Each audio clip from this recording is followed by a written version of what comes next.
Hello and welcome to another episode of Nerdbauchery. We are going to jump right into this in just a second. I want to introduce myself. My name is Tony. I'm going to be your DM for tonight as we go back into the world of the Isle of Dread here. But before we do that, I'm going to let a few of my players just go ahead and introduce themselves. And again, this is season 1. We are on episode 6 now, so we've been playing for a little while. If you want to catch up, you can go watch our stuff on YouTube and catch up on all our videos there in our previous episodes. If you hit !mark YouTube right now, you'll go ahead and see a link for yourself right there. Also want to thank Todd over at D&D Creative Table Designs. Thank you so much, Todd, for all the help you've been to us for a long time. It's a really great page. If you're looking for anything that's tabletop RPG related, such as, just games, terrain, how to make your own terrain, paint minis, write modules, that page is over 20,000 strong, so I highly suggest you check them out as well. Again, let's go ahead and just introduce our players. We'll start at the very top like we always do. Let's go ahead and start with Erik. Hey guys, my name is Erik. I'm playing Wahlberg the Grey. He is a fighter and bard with a long storied history. He was recently brought back from the dead, and apparently he has some strange gifts that his deceased son gave him from beyond the grave. All right. Let's next go ahead and have Chris. Hi everyone. I'm Chris and I play Ayize Marley, and I am a Tunisian wizard. All right. Next is Jack. G'day everyone, I'm Jack. I'm the owner of Project H2 and I play Sethreth Bloodtongue, a half-orc barbarian, and his history of his race is very unknown, and that's become something that's inspired him to move forward. And can I just say, loving the amount of viewers we got today. Bloody awesome, guys. All right. And then next we have Space.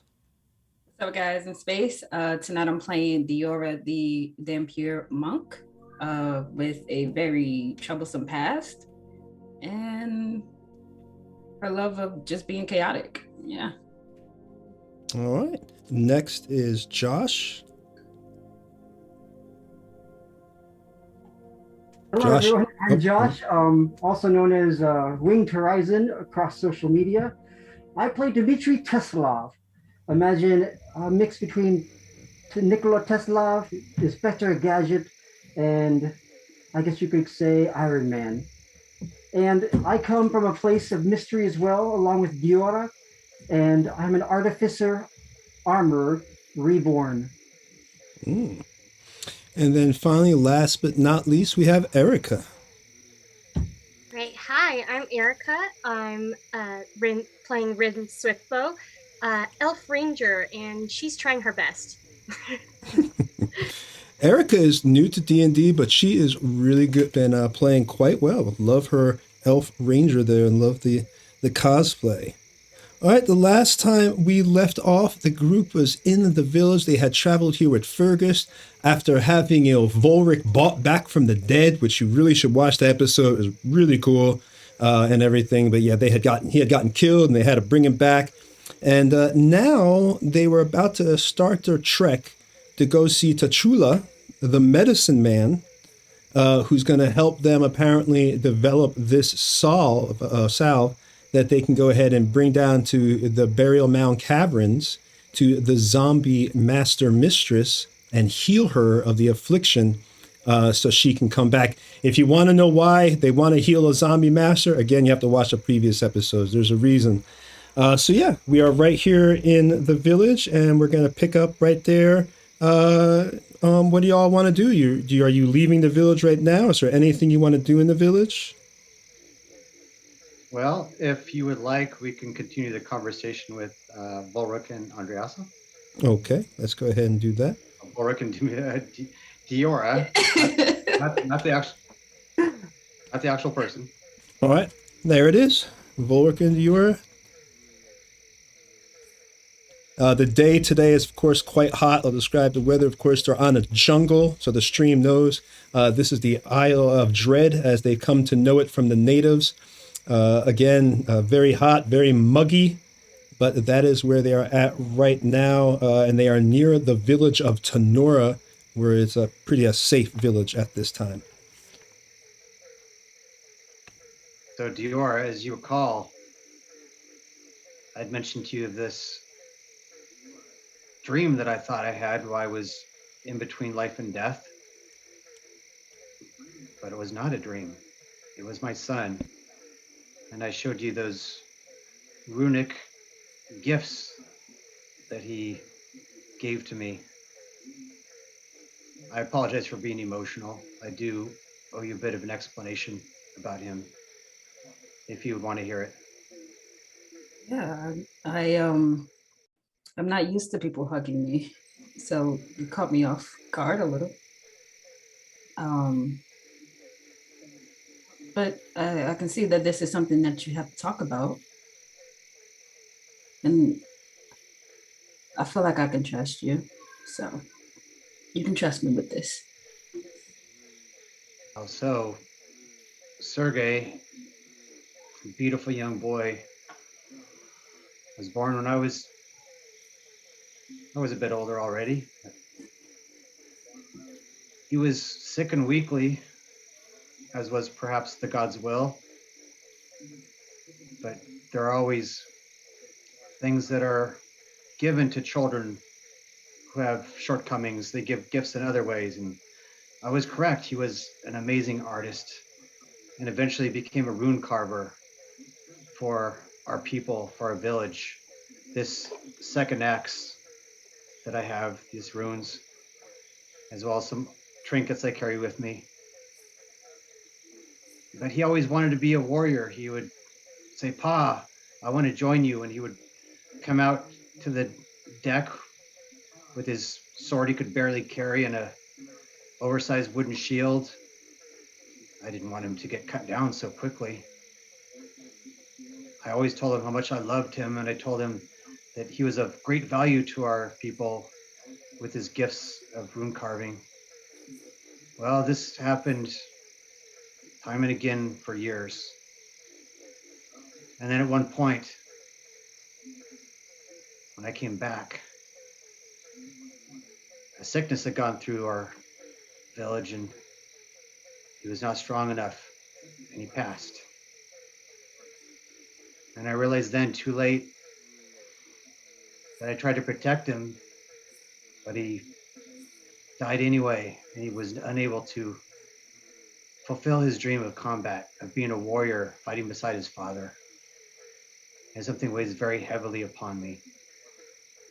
And when I saw him in that limbo, whatever that was, wherever we were, I asked him to forgive me, and he ignored me. He told me to go back. I told him I loved him, and he ignored me. He told me I had to go back. So that's something I carry with me everywhere I go. As you know, my nature is to be optimistic and to embrace and enjoy whatever it is that comes upon us. But this is the one thing I cannot shake. And again, since I was blubbering in front of you, I figured it was fair enough to tell you about it. Well, Boric, just because you are crying and emotional does not make you any less of a warrior. Everyone needs to cry. I'm so sorry. Everyone needs to be emotional. Are you laughing at me? No, this is like an something... SNL skit. People can't stop it and start laughing. Go right ahead. Somebody's Jimmy Fallon. Something someone who I thought was close to me had said something once, and I'm sorry. I'm not laughing at you. I was just thinking of something. It first, that's quite a dream.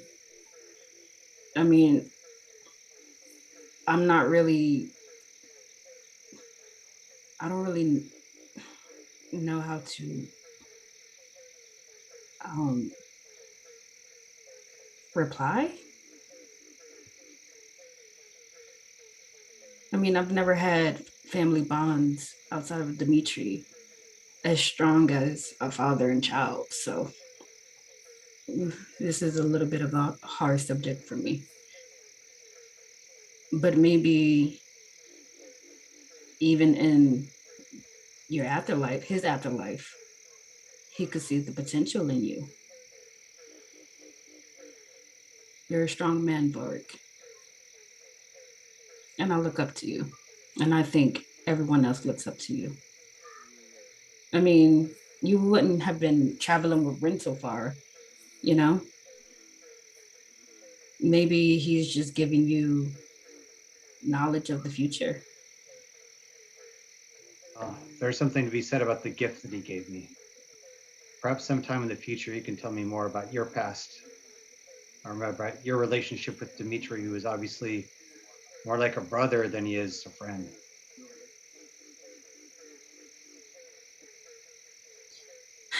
Well, yeah, if we ever get to that point. But this is about you. Let's keep it about you. For now, anyway. For now. Thank you for your ear. I'm sorry I couldn't be more help. I honestly am just speechless. What is there to say? I just appreciate you being here. Sorry. Let's go back to camp. You might wanna your makeup is running. And I just walk off.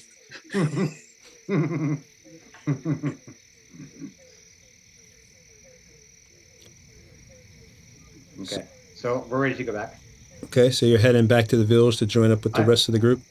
And I'm fine if you'd like, if I can find Ayize and Dimitri, I can talk to them now about the runes, or we can do that later if they're not available.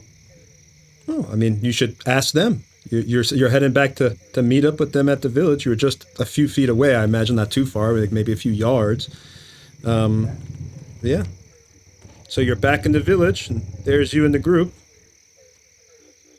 There's my favorite wizard with his face in a book. Ayize, can I borrow you, my friend? Well, looks like we're getting ready to go, to move out. I could use some of your time and knowledge. And Dimitri, do you have time as well?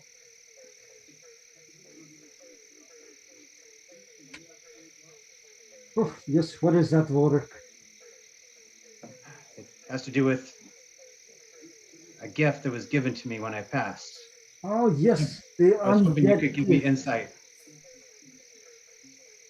I mean, beyond the gift of life. No finer gift than that, but this one intrigues me, and it's personal. Oh. So how can we help you? Something we should discuss in private then.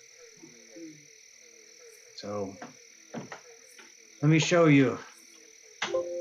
When I was in between my final death in here, I saw my son, and he imbued with me knowledge, these gifts of these runes here. And I use my minor illusion and I draw the light blue powerful rune that I saw on the rock that Sergei shared with me. Ayize, do you have any insight as to what this is? I'm familiar with some runes. I think it means something like storm or cloud. Probably because it looks like a storm cloud. A moment while I consult my book. Dimitri, do you have any insights on this? I'm not sure of the runes themselves. I am not familiar with the language, but I do feel some energy in this. It is real. One I am familiar with. Where did you get these, really? Boy, When I was in that state and I saw my deceased son, he said he had a gift for me, and they were these runes. I copied them from memory. They are hard to forget. This was one. Here's the other, and I draw up another, which is a red glowing rune of similar size and kind of significance. Ah, here it is. Well, I found a reference to the first one anyway. I'm curious as well. As Spirit. you oh, sorry, Dimitri, didn't interrupt. As you know, I am Tomishi, and the Tomishians are actually more known for their warriors than their wizards. Our warriors of old have donned magnificent armor and taken on very long and elaborate names, and sold their services or gone adventuring all around the world. So I am more than passing familiar with the warrior lifestyle. Although, as you know, my arms being as thin as they are, I never took to it myself. Books were the heaviest things I lifted.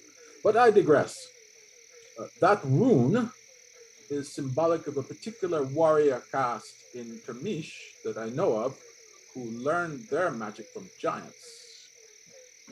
And the magic that they learn is very similar to, well, almost identical to the one that you just depicted. That cloud rune appears to be of a subtle form of protection magic, endowed by the study of the runes created by giants of the clouds. This would make sense. It is said that our ancestors do come from giants in our village. As some of those knowledge that's been passed down. Oh, very interesting. Likewise, the flaming rune, I believe it has something to do with craft or some form of craft enhancement. But that also is drawn from giants. I believe the giants of fire were noteworthy as great smiths, workers of metal, and such like. I'm not sure of the association with what the runic knights were capable of doing, but I suspect it was some form of enhancement of their skills. No, Alize, you're almost there. But your mind is too focused on one style of magic. You see, magic varies across the multiverse, does it not? Certainly. I recognize that magic may take different forms. Like I myself, I have no idea how rune casting works, the mechanisms thereof. This is I'm sure, Dimitri, that you could would love to take that one apart and analyze it. No, I am very excited. I have not seen this type. It's very similar to the magic that's all around us, but the one that I use in particular to power this suit, to power my armor, my weapons. It is an infusion. You put these letters of power, or perhaps we say giant craft, as they use them, they can use their weapons with special power that will allow them to use that power through the weapon. Much like, and I put my glove up and the orbs start to glow, much like these. Mine have many types of infusions. I do not know this particular one, but we can work together and I could show you how to imbue them into your weaponry, if you'd like.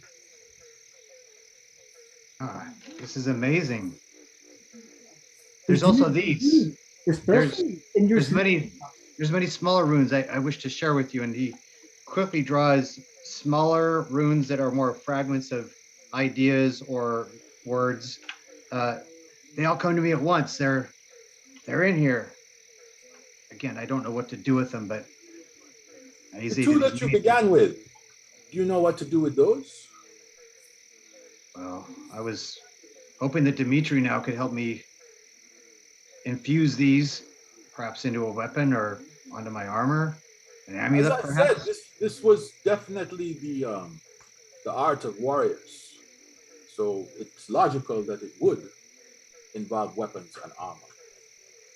If what he says is true, Volric Rune Talker, then what we can do is we can infuse those symbols, those runes, into your weaponry or your armor. It is my specialty, as you may know.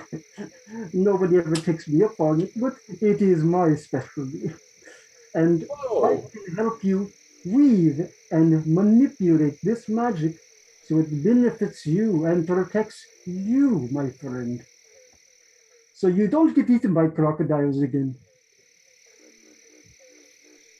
I do believe you're about to have a new best friend, Dimitri, and I put my arm around him. Thank you, Aize. Thanks to both of you. Oh, please don't punch me. Don't punch me. I made something for you, actually. Last night I was excited and I was going to give this to Diora. She was quite sad, you see. But since you're here, maybe it can be your lucky charm. And I pulled out a necklace with a big old crocodile tooth on it. This is for you. You can have this. You proud crocodile survivor. That would make sense. I think I may have one of those teeth embedded in my rib cage, but I'll wear one around my neck as well. Thank you, Dimitri. We also put runes on these, you know. Oh, yes. You should put a rune on that. I'm sure that it has some very powerful magic because, I mean, it killed you. So. Indeed, it did. Well, almost. Now you're like me, but weirder. Halfway in between. Well, again, thanks to both of you. Oh, always a pleasure. Please inform me of your progress as you learn more of this giant runic magic or use it more. I would love to record it. Indeed, I shall. And we'll go back together. I have a technical issue I got to fix real quick, so I'm going to step away. But you guys, we'll go back to camp. Those darn runes are bugging Volric again. I think he's always bugging him. He doesn't know how to use them, and now he has these problems all the time. I bet he's having something talk in his head. I'm sure the crocodile would help him. Runes, no?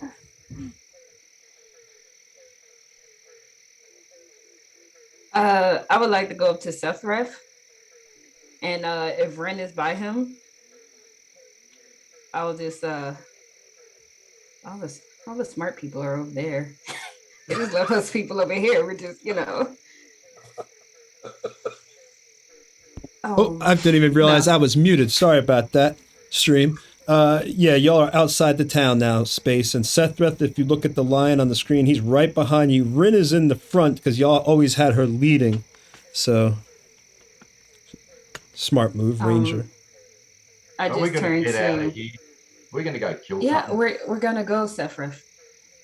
Get a bit fancy. Yeah, right now... Discipline. We've been sitting around here for ages. Then you going off and having your little chats. Huh? The people that like to talk. Yeah. Too much. I felt that so much. I like not being actively eaten though, I will say. That's a nice bonus, yeah. You almost die a couple times and you're like, yeah, death, But I just wanted to say to Sephiroth, I know I embarrassed you, because last time with what I said. I'm sorry about that. Yeah, don't worry about it. How old are you? I have to know. What? How old are you? I'm old enough to swing an axe. Isn't that what matters? No. Visually, he looks like he's probably in his early 20s. He's got already a lot of scars on him from battles, and he's kind of ignores you and goes back to sharpening his axe. And that's when I take out my spear and I point it right at his chest. You want me to I was sharpen that? asking you a Oh, yeah. question. Missy. I would actually, yeah, you can do this too. And I pull out my comma. Here. I haven't had a whetstone, so I can't sharpen them myself. And I usually don't use them. All right, pass it here and I'll sharpen it for you. Now, so what's the plan? When are we getting out and about? Don't we have to go to some dungeon or something? I look back to see if Dimitri and them are making their way back. I think we're going right now. But hey, listen. I noticed that you like to run right into danger, and I unfortunately don't want to see you get hurt. I don't want to see any of you get hurt. Maybe the wizard. What? Get out of here, you're not rude. He's a big the noodle arms. Although, I mean, Dimitri has me. He's a good drinking mate, though. He's a good drinking mate. Drinking. Yeah, he can hold his booze. The skinny bugger. I don't know where he puts it. Learn something new. Yes, I'm so certain that you probably are not old enough to drink, but okay. Me? I don't care. So, I'm old enough to drink. If I'm old enough to kill, I'm obviously old enough to drink. Wouldn't you say? I mean, that's true. That's true. I can't argue with that. Yeah, I've been in combat already for 6 years of my life. So you're 6? You're 6 years old? Do I look 6? Your appearance is so off-putting, but I can't really. No, of course not. I would never say such a thing. Not exactly Prince Charming either. He's not, but that's why he has me. He's very handy, though. He saved my life, and I'm very hate to admit it, but I owe him big time. He knows it. I'll pay him back. I'm sure at some point he'll need my axe. Anywho. You know what? Seth, I really like you. I really like you a lot. You seem very what's the word? Awesome. Very yeah, awesome. I guess we'll use that for now. Well, I think you're quite pretty yourself, little miss. Thank you. I know I rock it well. There you go. Here's your weapons. All nice. Thank you. No, seriously, stay out of trouble, please. Well, if anyone is going to get yelled at, if Wahlberg is going to yell at anyone, let it be me. I can handle Wahlberg. My middle name. I know. And trust me, I will co-sign it and back you up. Nice.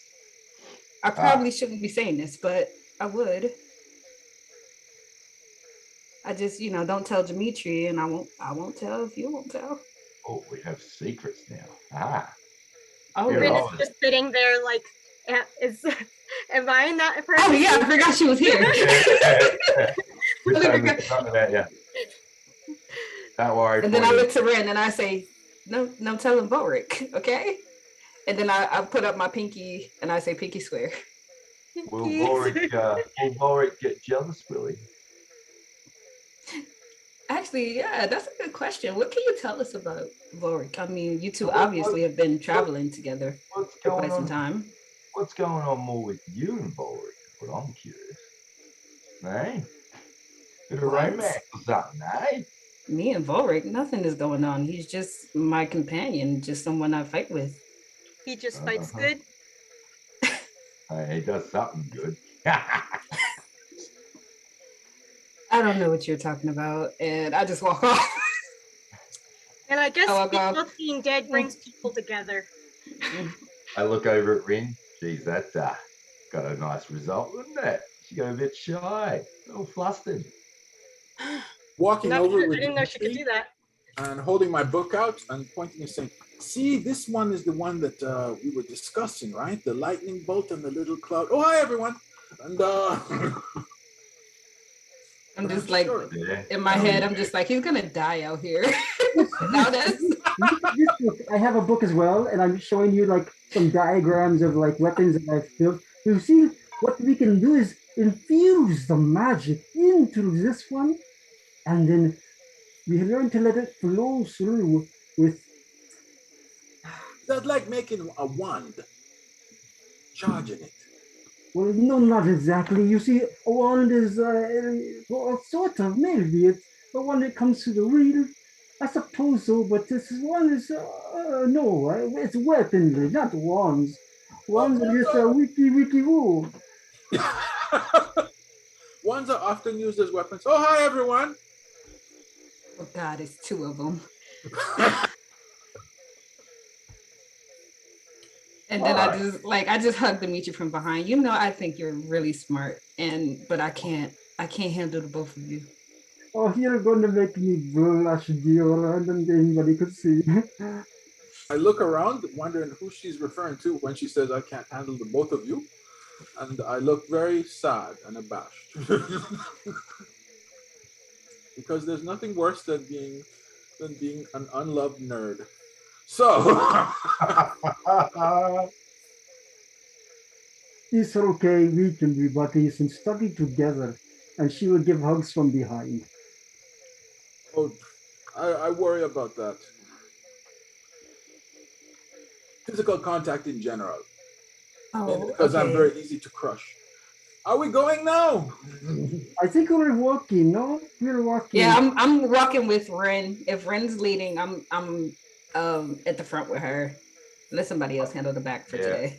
All right. Stroll over and go, all right. Here's the talk to get us about not risking his life, so I have Let's- to save him over again. Enough of the chit chat. Let's do this. So where are we going? Has anyone decided?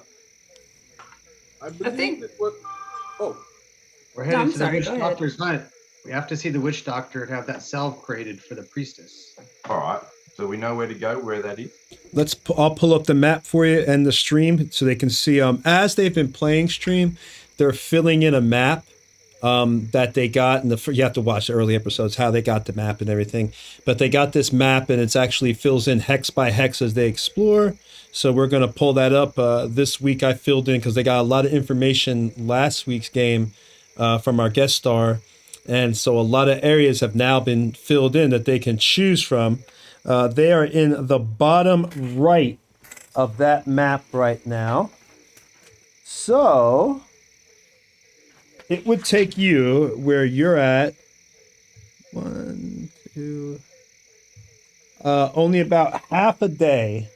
Not even, because you can travel for. How fast are y'all going to travel?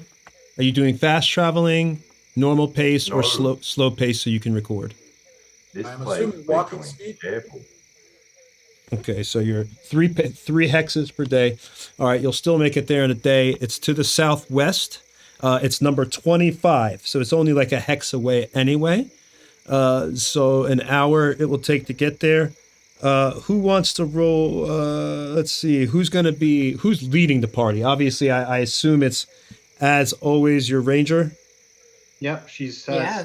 stealthing and using perception. And, Nothing wrong with that. Let's see. And, I've got her back, and I'm doing the exact same as her. Can't go wrong with the ranger I'm leader. trying to and stealth having Bert and lead. attack as well. Front. All right. So go ahead and just give me a let's see. What's your natural perception anyway? What's your natural perception? What is it like? 14, 13, 14? For you, Rin? Let's see. is it under passive perception, Erica? Sorry, what was that? It's under passive perception. It's on the left-hand side.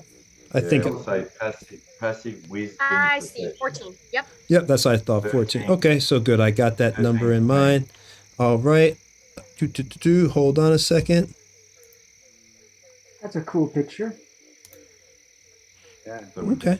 All right. So let's go ahead. So she's leading the party. You've got Rin in front, leading you guys through the jungle of the Isle of Dread. You know, you got the bugs. You see the foliage. You're hearing all say, "Ooh, ooh, ooh, ooh, ah, ah," all in the background as you're going. And Rin, you actually see some tracks. You notice there's like some tracks, like right to the left of like where you're going through.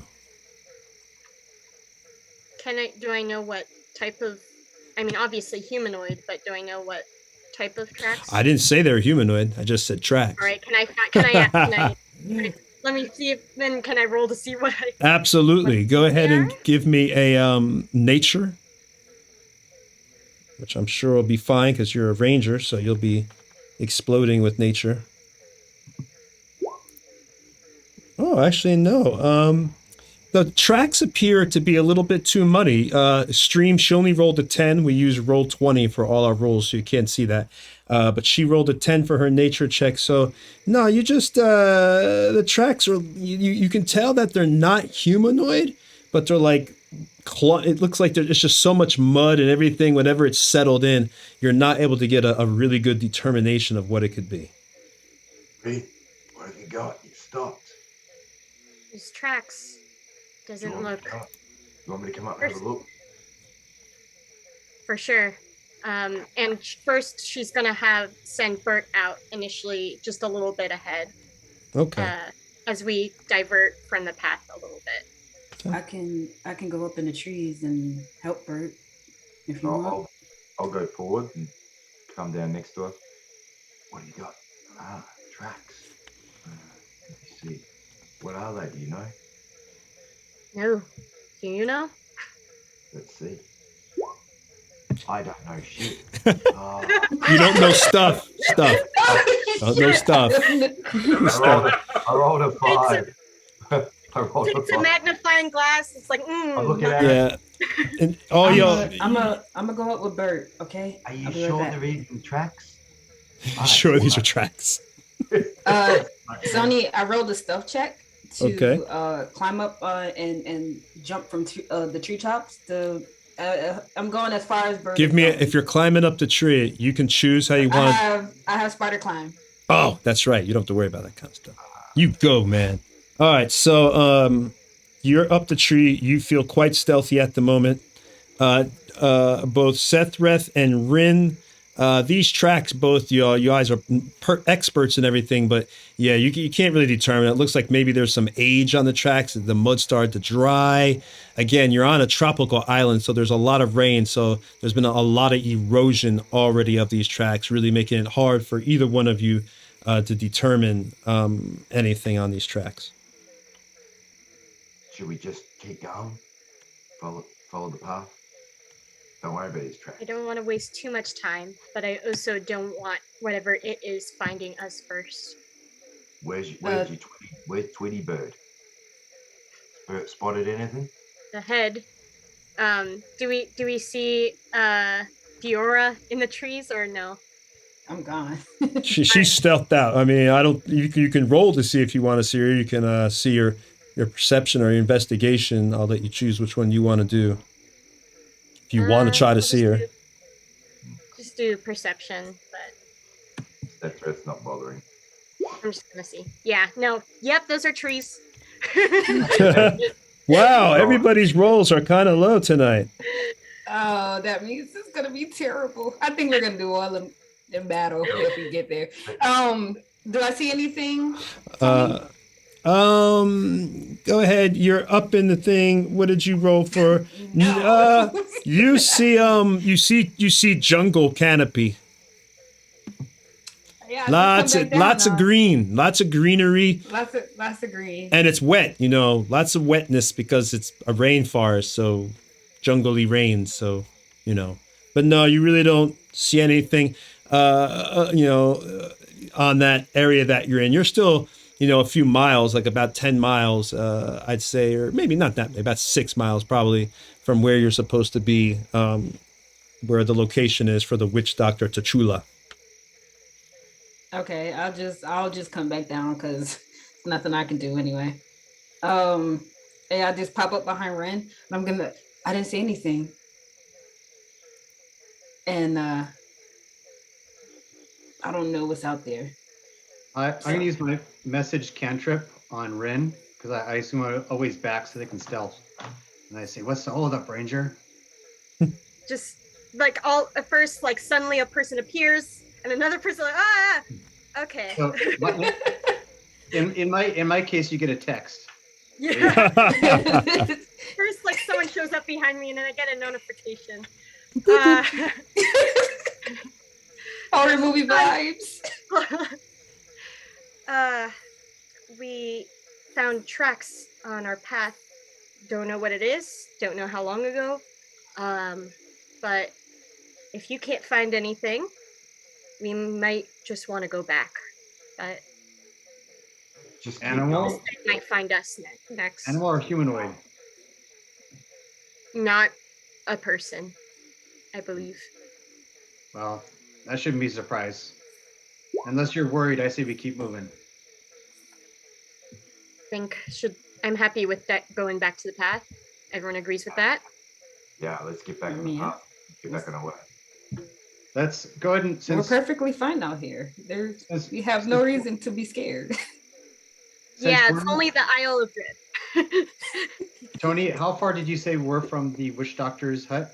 Not very far. You could probably get there. It's about 6 miles. So about the average person was like 2 or 3 miles per hour. It's not very much. So I'd say about 2-3 hours walking. You could get there. So 3 hours. I'd say, you guys, how about for the first couple miles, we'll move slower and do active perception checks as we head down there in case this thing is around. Are we being stealthy? Those of you guys that can stealth, sure. Oh yeah. When you're moving at a slow rate, it gives you. I can read it back. You're moving slow. Hold on. All right.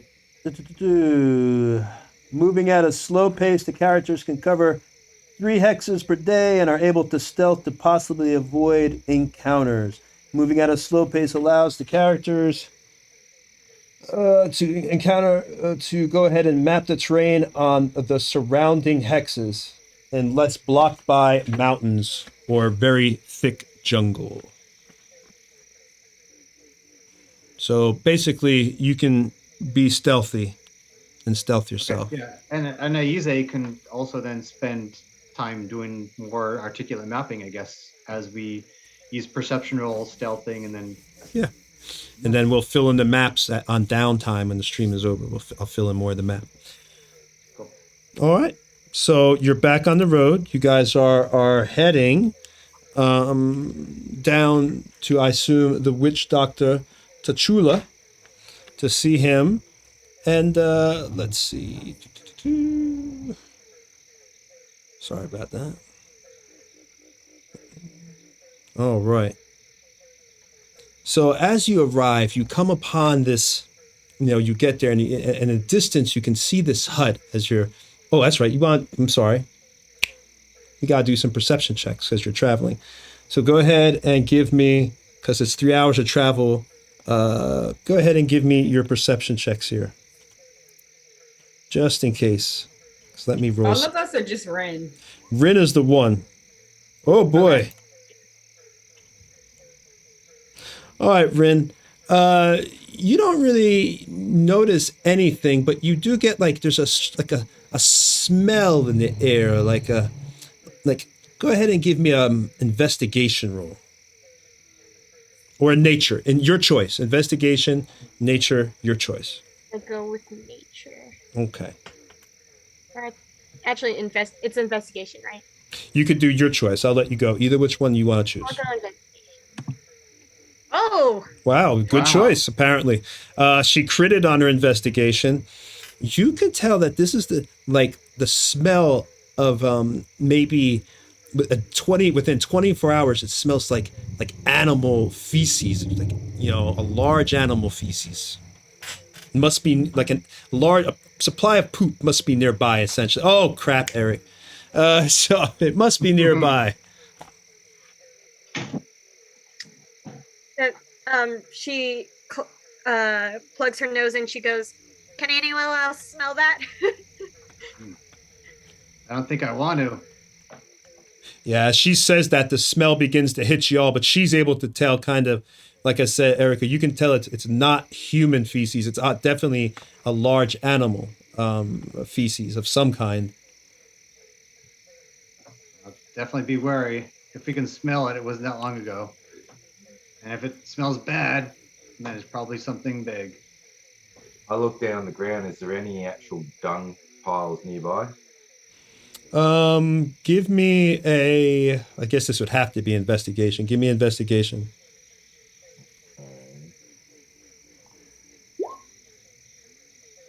I can't see nothing. I rolled it to go 0. No, whoa, 0? Oh boy. Yeah. Okay. You begin to think it's your own.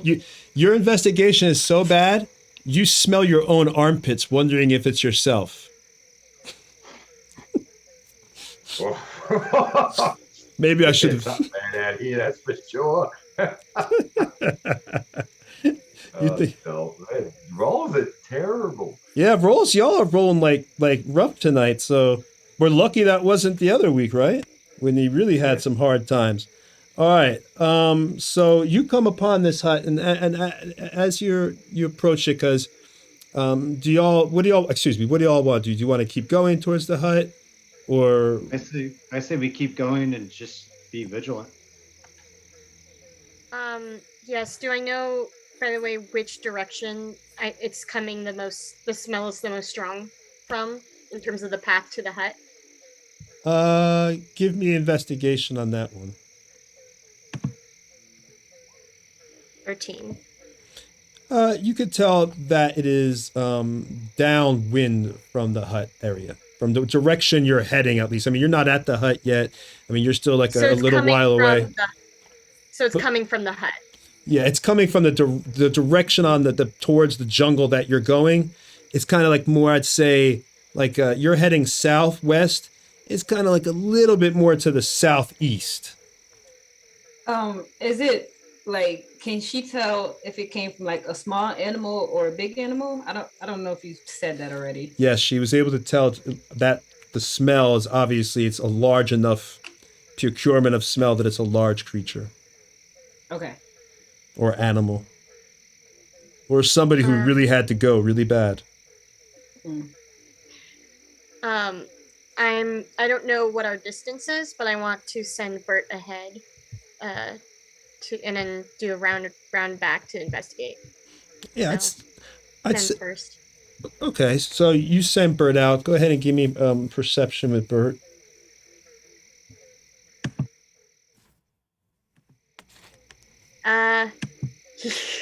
He has advantage. Oh. Right. Bert can see like anything. Oh. Hey, Bert. Wow. Okay. All right, so Bert has some seeing power right there. We'll say Bert got to 22. He sees the surrounding, all the surrounding jungle, the detail, exactly what he sees. More jungle. There's a coastline area way, way in the distance. That would be a good 10 miles out. But he can see that from the height he's gone up. And he can see the hut from even though it's an hour and a half away, he's high enough that he can see all the way in the distance the hut. And nothing to report of the large moving creatures, I assume? No large moving creatures. Fun. When he returns, Orin says, looks like nothing, which, is not good here. And just continues walking towards the hut. Or leading towards. All right. Okay, so as y'all arrive, you come upon, it's you go into this small clearing and you actually see this hut and, you could see outside of it all sorts of animal skins hanging, and there's bones. You know, the hut itself has a thatched roof, you know, with small pieces of wood. It's kind of elevated up to the ground, similar to the huts that you saw in the tribal village. Very, very similar to that. But this one seems to be a lot more archaic. Again, it has, you see a bunch of totems outside. There's a circle with stones in it, as well as some clay markers. And as you're right up, walking up on the hut, a man comes out, and he is dressed. He has feathers coming out of his head, and he wears a huge mask. You can't even see who he is. He's just kind of, I knew you would be coming. The island told me.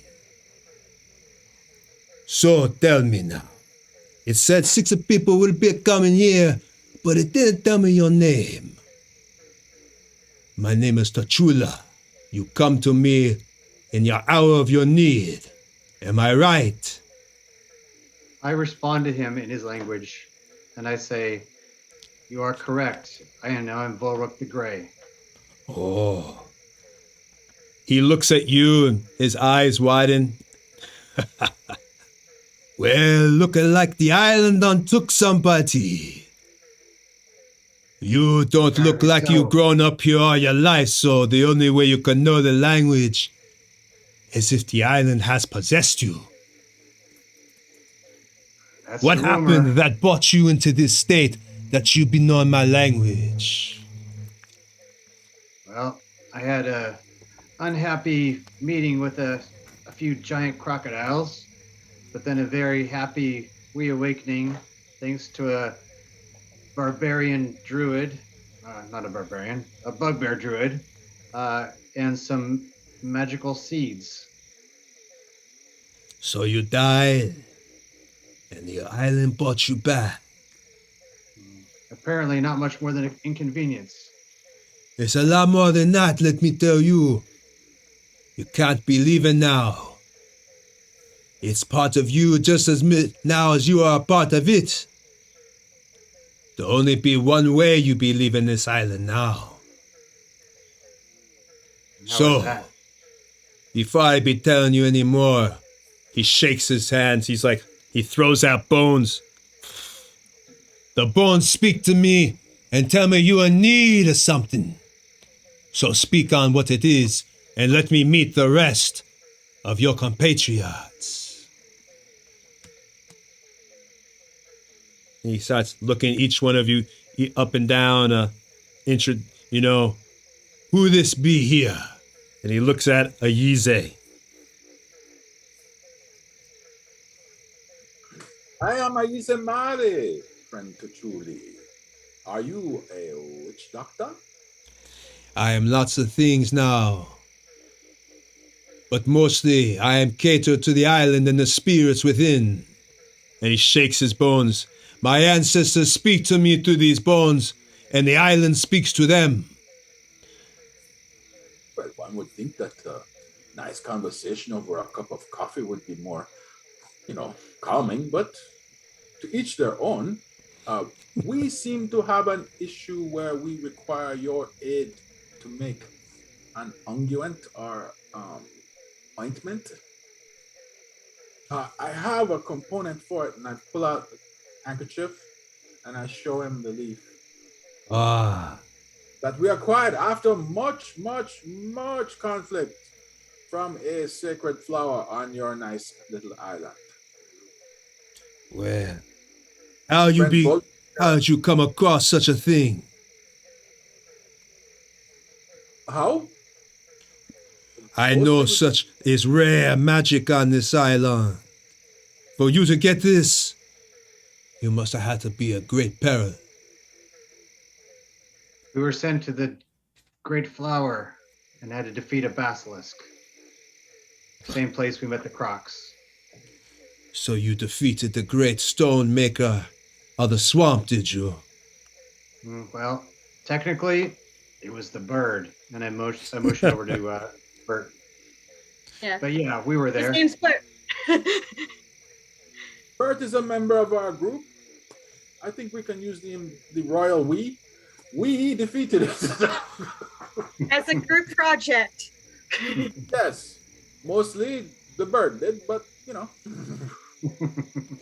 So you're telling me now it wasn't your sword arm, but the bird feather that saved your own lives? More appropriately, a bird talon gripping a small piece of reflected material. Once more, the island shows great wisdom. It must have known that you are special to have chosen you and all your friends. So who does this bird belong to? I am Rin Swiftbow. You're a ranger, you're connected to nature now, are you? Yes. I get the sense. I got the sense you got great feeling for the one that's been possessed by the island. Is that true?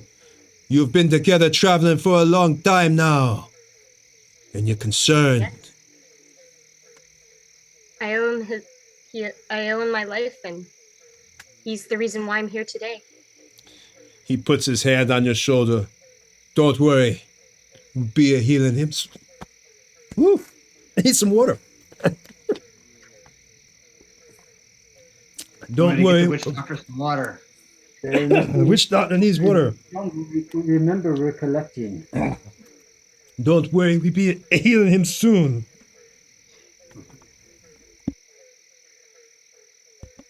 Sorry, stream of voices. Go in there for a second. Long.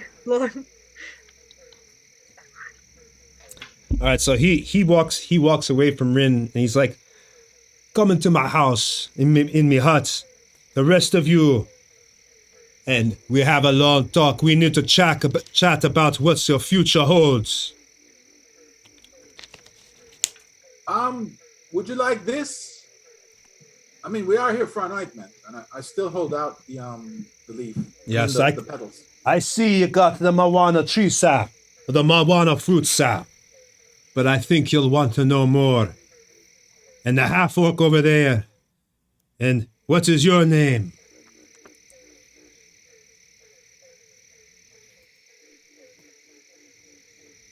Seth he's talking to you. What's your name be, half-orc? Deathray. You look like a Deathray stranger to this island. I am. So, can we get the ointment? I sense great conflict in you. Someone who has lost those they love and is burning with revenge. Justified revenge. Don't worry. That bloodlust will be sated. Good. And he walks up now to Dior. And you, what brings you to the island, Dark One?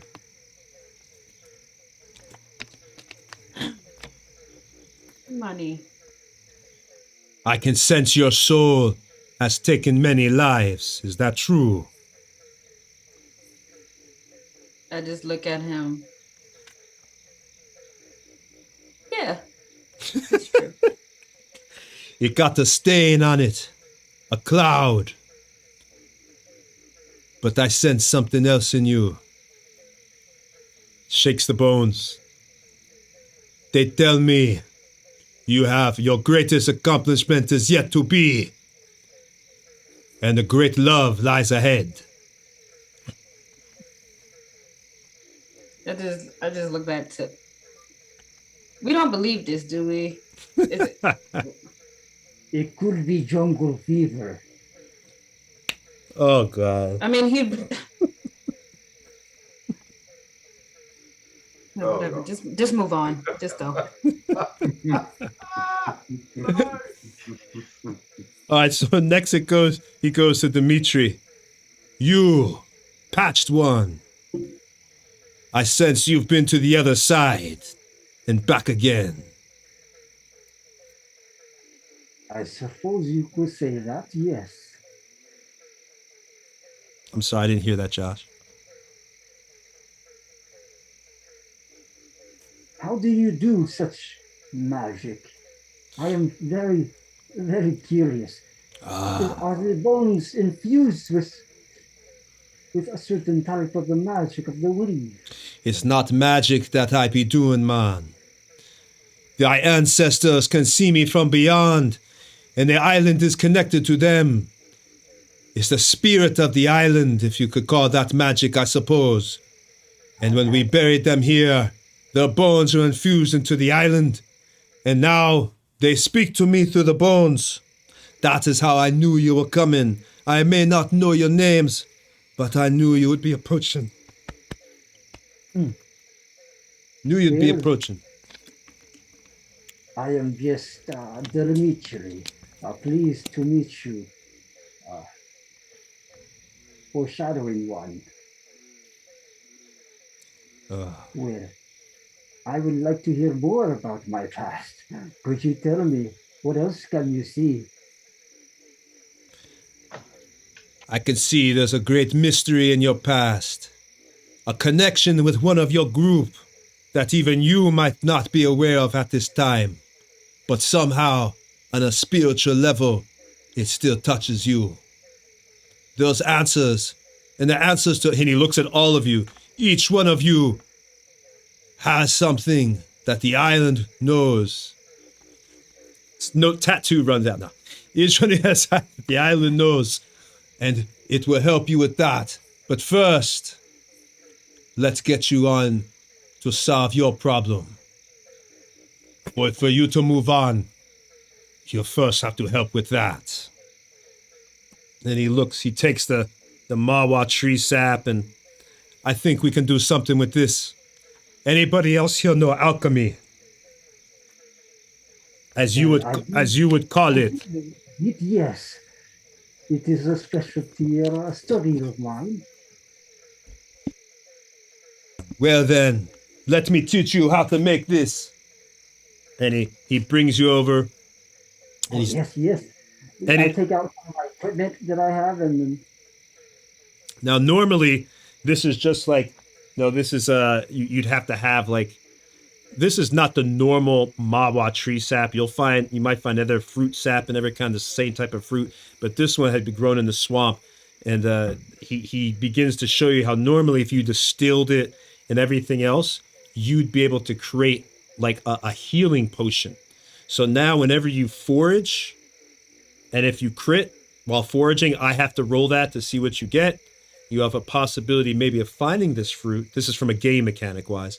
Finding this fruit and then being able to refine it to create a healing potion that will cure 1d8 damage. 1d8. Well, this is fascinating. Many thanks to you. Perhaps we can do this again sometime. Maybe next week. It's hard to understand you a little bit, Josh. I'm sorry. You're a little bit loud there for some reason. Is that just me? I think you said you wanted to come back next week? Yes. Okay. Yes, you can come back anytime you want. I expect I'll be seeing you real soon. The salve here, you need to go and you need to apply this to her body.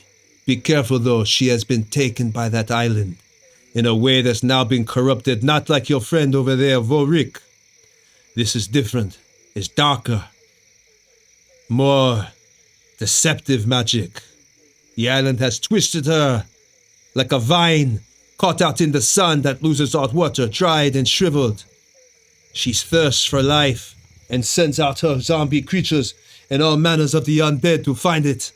You must apply the salve to her. Only once then it has been on her and applied to her and put on her face and her body. Then will the island's taint be washed away. Thanks for the tip. So a matter of holding her down and rubbing the icky sticky on her, huh? I wouldn't say holding her down. Like you could just, throw it on her, put it on her, get a hand on her. As long as some part of the salve touches her, it will begin to wipe away the taint. So very potent. Yes, very potent. Good. Well, I mean, the three of us should be able to do something quick, right? You grapple her, and me and Sephref can help you, and I'll just rub it on her. I could rub her down. Perhaps we don't need to be so close to her. And I flip my fingers, and then you can see like a phantom hand that comes up in the air. Ah, that could work too. Your Mickey Mouse hand there. If Mickey Mouse was a thing and had oversized hands. Well, yes, if we apply some salt to the hand, I control it with my mind, and I could take it to her without her even noticing. Much easier than risking our lives, like always. I'm curious. What if we just rub that stuff in our weapons every time we hit her? Bam, she gets it. I didn't know how much violent we would get, but I could shoot her with some of it. That might work. Even make up Depends a on how- special arrowhead that just I has gotta a say, loop on it. I gotta say, guys, I'm loving the violence first, and then the practicality second. I love it. I think you should shoot her if that's what It's you want to just the do. way my brain works. I would like to avoid it. I would like to see out different options. That sounds a bit silly, but I imagine sort of a water balloon situation. Tachula, you've heard us. Are all of these plausible applications? I would suggest not doing any damage to her. You might find that the corruption just sinks deeper into her soul. Try to just touch her gently and wipe the salve on her. And there's something you should know before you leave. And he looks at Vorik. You might be thinking you can leave this island. But you can't leave until the gates have been closed. Come back to me alive, and we'll talk more. And he shakes. What's he talking about, Bulwark? He shakes. What does he mean? Grey one, what does he mean? Well, so apparently I've heard from 3 people now that I was brought back at a price. I'm somehow connected to this island and bound here. I assume it means that in addition to not being able to leave the island, I really can't leave the island. But we'll find out more later. Well, what's this gate? That's something I was hoping you could shed some light on. I don't mind waiting until next time. It's not the first time I've been the victim of a curse or a prophecy or other happenstance. It's a side effect of adventuring, you know? What about the rest of us? Does that mean we're stuck here too? Well, me because I died and came back. The rest of us because of, if it's true, of our bugbear friend. He said everyone who tries to leave, they don't get away.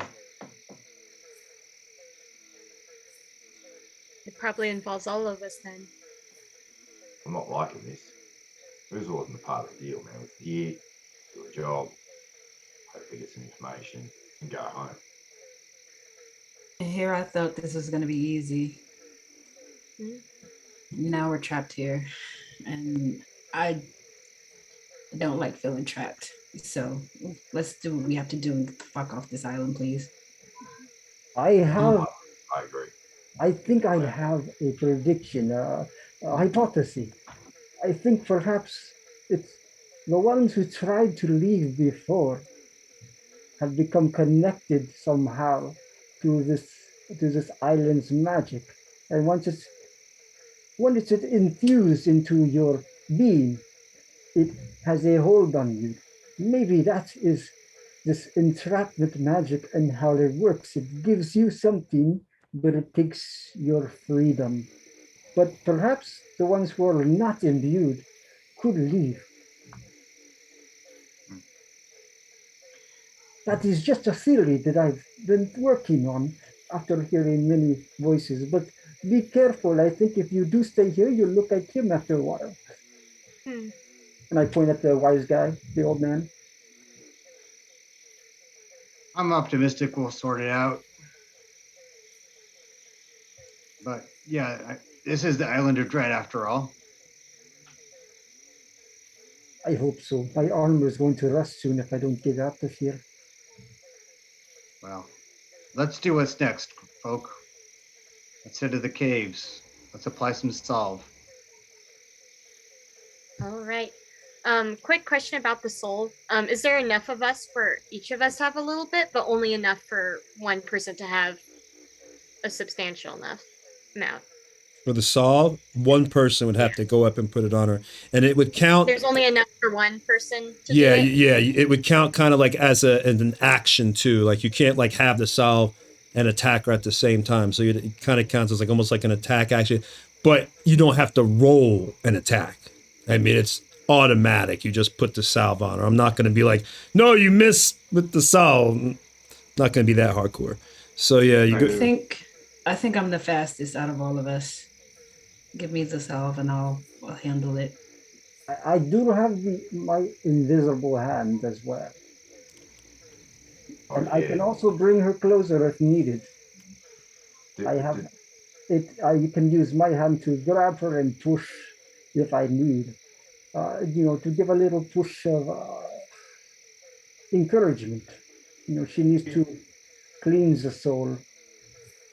Do we know whether or not she has the ability to do magic?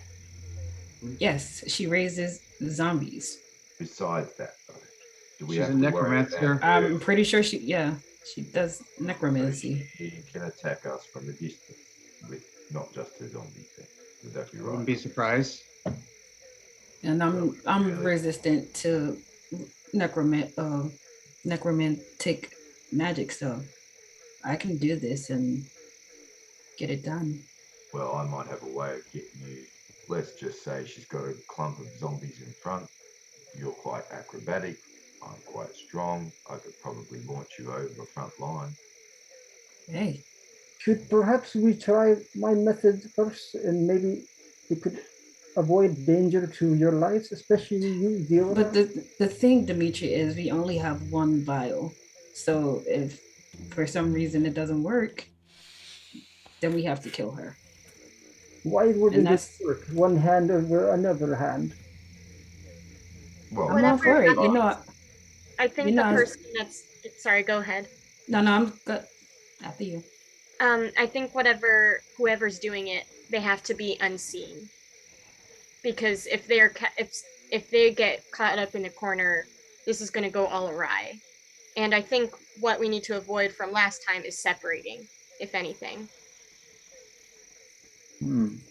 Point. That's a good point. Well, I'd put my faith in Dior, but I want to offer one other idea here. If one of us goes down and we're holding that salve, it'll be a little more work to get that salve onto the priestess. Sethreth, by default, is probably the least killable. He'll be up in front. He can push his way to the priestess. So I'd say either Diora or Sethreth. Dimitri, not a bad idea. I would prefer to have it in someone's actual hands, though. I mean, Setha, we can go together. Yeah, I could be the shield for you, take the hits, allow you to get the chance to get in. How talented is Bert at carrying things? I also don't want, not that I want this to pass too many hands. However, there's also Bert, and that could be a backup plan to switch hands. Bert can always fly around with it until we get to her and then drop it to one of us. That's also... That's what I'm thinking. How good would Bert be at that? I mean, then it's whoever's in the best position at that point in time. Bert drops it to him and we can go. Bert killed the basilisk. I think he's pretty capable. That's a good point. I don't put my faith in a lot of things, but the bird is the bird, okay? The bird is the bird. Bird's the word. The bird. The bird is the word. Bird. Stop, don't. We'll be here all night. So I think, depending on who gets closest to her the fastest, I'll keep you three in mind for sending. Yeah, Dimitri. I'm sorry. Dimitri, if you can get into like a hiding spot close enough to her without letting her know, that can be something too. Yeah. I don't want to If she is disregard your. distracted, then she will not notice an invisible hand. I But appreciate what about the that. item? So here's what I say, because I believe we're being highly specific with the situation that we don't really know what's going to be like. I say Rin carries it for now. When we get to the caves, she can give it to Bert, and then Bert will dispense it as necessary in the flow of battle. What do you say? Sounds good. Quick Sounds DM like a question plan. for Tony. Tony, if you were to be invisible and hold something, would that item be invisible or would it be encased in the hand? I would say for the solve, the solve would be visible. The magic of the island would still make the solve visible. This is something you have to get close to her and rub on. Be brave, be daring, be adventurer. It's a major clue right there, guys. This needs to be applied in person. Get her. Okay, I'm ready to go if you guys are. Yeah. I think Yeah, you're. Use on. good. Let's do this. All right. Okay. So the burial mound that you have to go to, now there's many burial mounds. There's one in each, like a lot of the towns and the cities, but this one was located right outside Tanara, about another halfway back from where you were, about where you had originally saw the tracks that you couldn't tell, not where you saw the poop. That was another hour down the way. So back where the tracks are about is back where the burial mound is, right about there. So you guys get to the burial mound. And this is what you see. Do you want to enter? There's like a large hole. It's almost like the you can tell at one time there was probably a higher mound, but it slowly has sank into the earth. And there's a large tree that has now grown by the side. So there's still a hole, but it's smaller. You can tell now it's slowly becoming overgrown. It looks very dark inside from what you can see. Do you want to enter? Yep. Okay. Does everybody have torches, or everybody can see in the dark? Gonna No, ask we- that. Who We do have a can see wizard. her? We have a wizard with a light spell, though. There you go.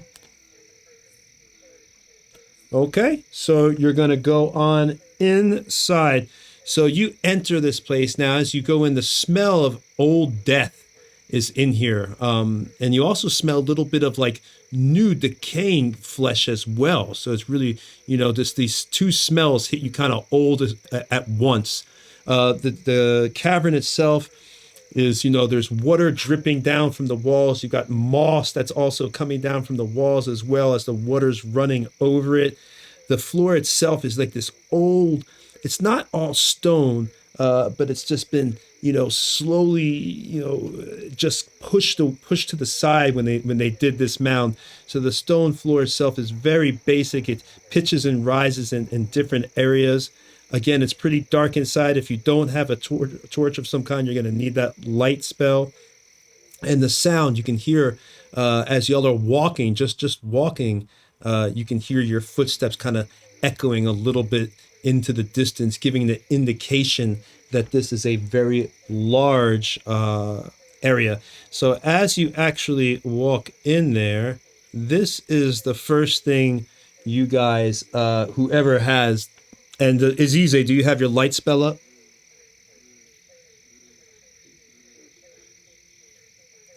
I think that Yes, was I've cast a light cantrip and I have it up. Okay, so who's leading the party? I will lead if it's a pretty tight formation. Okay. I'll have my sword out. Okay, so you're leading. Who is next? You can put two abreast here. So who is standing next to Volric? How about Sethreth? Sethreth. Okay. And then behind him, I assume, is a Yize with his light spell. Who's next to a Yize? I'll be behind Aize. All right, perfect. I already had you there. I know how y'all think. All right, and behind the Yize, I've got Rin. Is that where you're going to be, Rin? And behind Dior, I put Dimitri.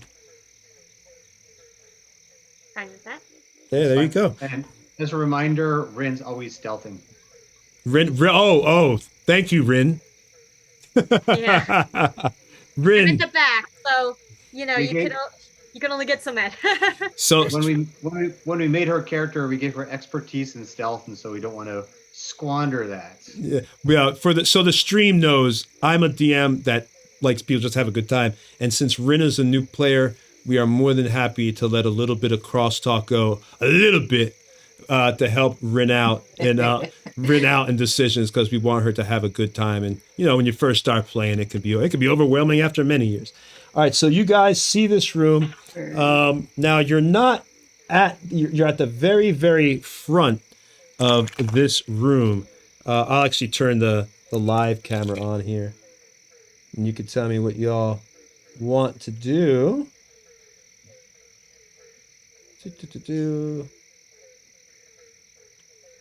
Okay, so now you're on the live cam, and you see this room ahead of you. Now, in the room, give me since Erik and Sethreth and Volric are in front, both of you guys, give me the perception roll.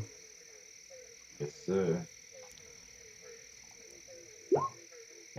14. 19. Okay. Both of you notice like there's a pile of bones in the center of the room, like right here. Right there. And you also notice Volric, not you, Volric, because you rolled the 19. You also notice like small wait, Volric, can you see it? Oh yeah, you got the light spell. And the cantrip is 60 feet for light, right? Or is it 120? I think it's 60. Pretty sure it's 60. Yeah, so you'd see this. You see small little brown like pellets around the body right here. Or behind, not the body, but the bones, I should say. Brown pellets. Yeah, little brown, that's what Volric sees. If he lets you know, that's up to him. But he sees like little brown, tiny, almost looks like raisins. Raisins. I'll eat them. Disgusting. I'll eat them. What do you see, old fella? Bones. Yeah, I can see them. Doesn't smell good in here either. No, don't be surprised if they animate or something pops out underneath them. There's undead, no doubt. You want to have a closer look at the skull? I can't wait to test my blade.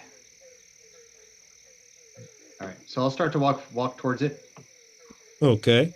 So you're going to walk towards the bones? Yeah. I'll go with him at his side. Give me another perception now that you've reached the bones, please. And you're going with them, Sethreth? Definitely. Always by his side. Okay, hold on a second. Oh, man, mine's wrong crap today. 9. Oops, that's insight. Sorry, hold on.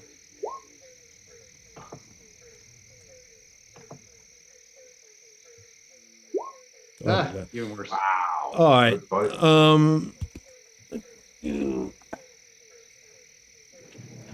All right, so you approach the bones. So you approach the bones, and as you approach it, you see the pellets on the ground. What do you want to do? You both have approached those pellets. Do I see them now, the pellets? Oh yes, you both see the pellets. What are they, rabbit droppings?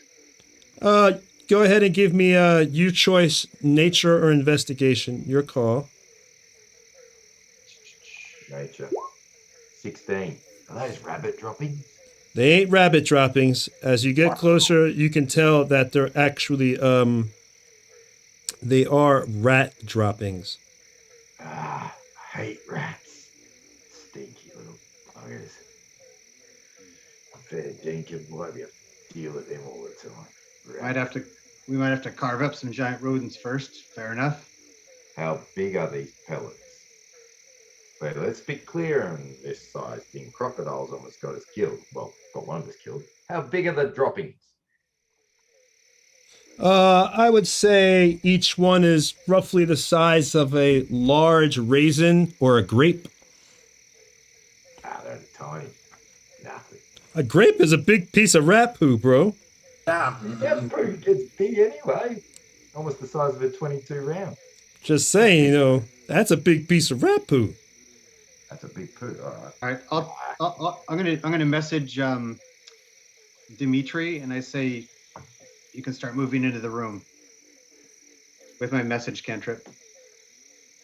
Right. You I guys give want the nudge to the rest of the party. It's time, and then I roll a 7 on my stealth. So, Okay, so you're being stealthy. You rolled a what on your stealth? A 7?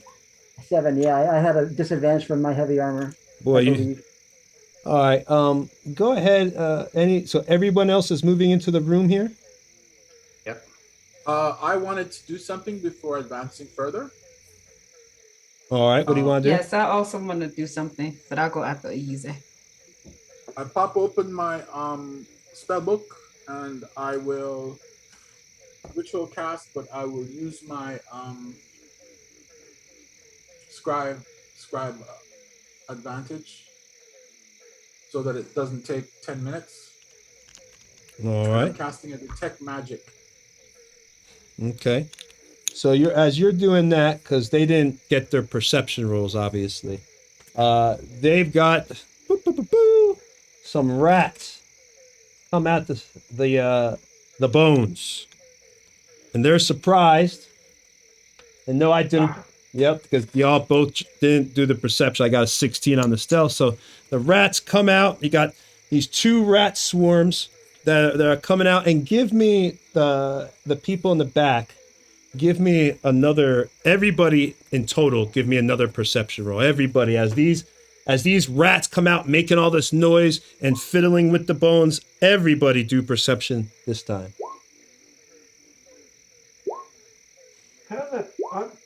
Wow. Wow. Wow. No, you know what? That was a lot of 7s. Oh, I've learned. I think this is gonna be Tony Day. No, it ain't. I've learned with this group that all the low rolls come now, and then you put the smackdown on my stuff. So Yeah, that's true. So. that's the way it goes. It's really ugly at the moment. But everybody. I wanted to do something after Ayize, Tony, whenever. Everybody who scored the 14 or above, you're not surprised by the rats. You're just like, like Erik was with or whoever scored above 14. You guys are not surprised. And you're also not surprised by these things that come out, because they hear the sound of the rats, and then bats. Now they're over here. They start coming out down from the ceiling, right around there, floating down, these swarms of bats. And they're, because they were, that you stirred up the sound with the rats when you went near the bones, and the bats heard it, and they were disturbed, and now they're coming down, and they're going, and we're moving into the round. And anybody who is surprised, you're surprised. But if you're not, you're not. I'm really surprised. Oh. I probably squealed. That's how surprised I am. All right, so here we go. We're moving into some combat, and let's go ahead and get this party started. So the actual first person would be... Oh, let me put some better music on here for you. Let me give you some epic battle music here. Mob encounter. There we go. Okay. The first person technically would be Sethreth, but he failed his perception, so he is caught. Yize, did you pass your perception? But you did have time to get your spell off. Oh, okay. I'll let that one go to detect magic. You had time for that, but while you were doing your thing and concentrating, if you failed your perception, that's why. Oh yeah, you did. You got a 7. So okay. Next then is Swarm of Rats 2. And Swarm of Rats 2. This one is... Oh my god, my pen's running out of power. This one is number 1 by Sethreth, and this one's number 2 by Volric. This one's gonna go for Volric. Hold on 1 second.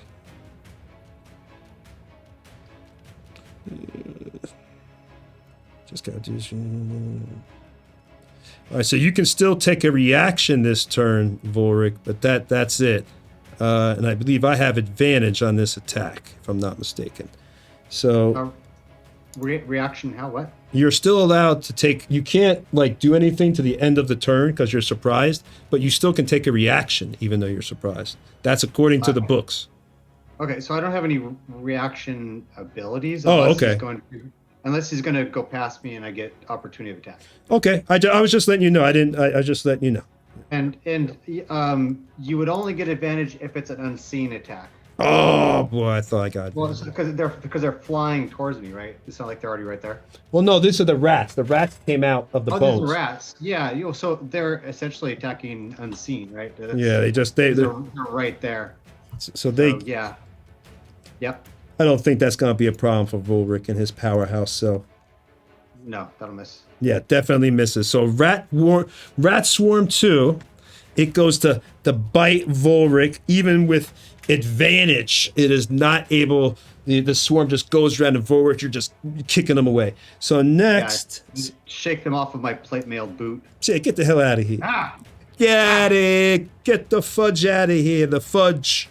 All right, so now it's Swarm of Rats 1. And that is going to be on Sethreth. I'm pretty sure this will probably miss. Ooh, that has advantage, and that one probably hits you, Sethreth. 20 hits. And he definitely hits me. I've got armor class 15. Weirdly, it's not rolling damage, so I'll have to roll it here. So 2d6. All right, so it's 8 points of damage. They swirl around you, and they begin biting you, Sethreth, clawing at you, all up your body, and you are taking 8 points of damage as these rat swarm is all crawling up your legs and biting your big half-orc muscles. All right, so now it's Swarm of Bats 1. Got my pen here. And this is Swarm of Bats 1, and it's going to go down towards you guys. Who passed her? Let's see. I'll just go for a Yize. A Yize never gets attacked. You're still above 14 initiative. Oh, that's right. Never mind. 8. Rin has an 8. Never mind. Yeah, I'm going after a Yize. Yize's back here. He's right here. To show the stream, a Yize is the wizard. He is right here. You got this first set of Swarm of Bats is rolling up on you, coming around there. That's Swarm of Bats 1. Let's get this party started. And here we go. They're actually occupying their space. They're going to stand in there with you, man. So do I have any reaction to this, or am I just completely surprised and they're on top of me and I just take it? If your character has the ability to take a reaction, then you can use your reaction move in a surprise round. So if you have a reaction move, then yes. Shield spell, something? Yeah, I wanted to fire up a shield spell. Okay. Not that it'll help against that roll, but okay, I am going to cast it. Here, I'll post it in chat. Well, what's your AC now? You might do it. My AC is 20 with the shield spell. So I just missed. All right, so bam. So you, as these bats enter your space, they're literally inside, swarming around you. Your shield spell goes up, and they almost seem to be ding, ding, ding, ding, ding, hitting all against you, and they're unable, even when I rolled a 20, to hit you. Woo! Okay. So next, it's now Volric's turn. Oh wait, right. Wait! You were surprised this round, so it's that you can't take to your next turn, because yeah, that's right, because you're surprised. You and Sethreth. Sorry, buddy. So next, it's actually Diora. Did you pass your surprise round perception? I got a 14. Yep, you passed, so you can move. Go for it. I run up the wall to the ceiling. Right above Ayize. All right, so Diora, you're near Azize up on the ceiling? Yeah, I want to be right above Ayize, and I'm going to just start slashing at the bats. Right? Are these like my cousins, Tony? Am I fighting family? Be aware, the ceiling is actually quite high up because the bats were hanging up there and y'all didn't even notice them. How high up is the ceiling? It is about 25 feet, but you are close enough on the wall that you could be standing sideways, like because y'all were coming right in, and they came down here, the bats. So you could actually be striking those bats by standing on the wall if you wanted. Yeah, that's fine. But are these my families? Is the family reunion going to be really awkward this year? That's all I want to know. What? I said, am I attacking my family, Tony? Oh, gee, I was like, family reunion. All right. Okay. No, these are not related to you. I missed anyway. No, I got Uncle. a 9. Totally. Talk about messing with the DM's brain. He was like, what? I probably look like Scooby. Raggy? Yeah, for a second. Raggy. I missed. All right, so you miss. Do I want to? You know what? No, I'm gonna use the key point, and Okay. I'm gonna do patient defense because I didn't hit. So. Okay. So next is Rin. Rin, did you pass your perception? Oh, I'm sorry, not Rin. Yeah. No. Next is actually, I'm sorry, it is Dimitri. Dimitri, did you pass your perception? So Dimitri did not. I rolled a 7. Okay, so Dimitri, no. All right, so Rin, if you pass your perception, then it is your turn. Got 14, so yes. Go for it, Rin. All right, gonna for this swarm that that's right in front of me, going to shoot. Let's see if I hit. Do it. Do it. And I'm still sneaking. This will break it, but I'll roll with advantage. Yeah, you rolled like a 20-something, so we're going to let that roll.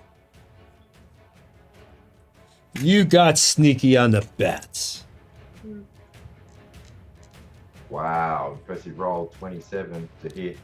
Rin is always chilling. All right, so obviously you come out of your sneak, but you're able to hit. Your roll was 27 and a 26. You were like fated to hit. Just made a shish kebab out of Yeah. Legolas right there. Like a bad shish kebab. Shish kebab out of 6 of the bats. All right, so bat swarm 1 takes hold on. Takes 6 points of damage as Rin sends an arrow flying, and 6 of the bats drop. As you shoot them, and they all fall to the ground. And is there anything else you want to do, Rin?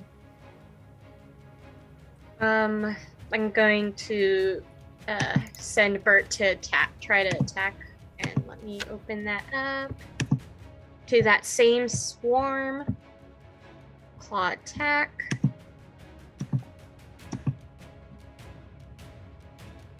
Eight, 9, 10, 11. What did Bert hit? What did Bert roll for his attack? It's just 11. I don't. It might hit for the same swarm of bats. I don't believe 11 hits, but let me check. I could be wrong. No, 11 does not hit. I thought so. Yeah.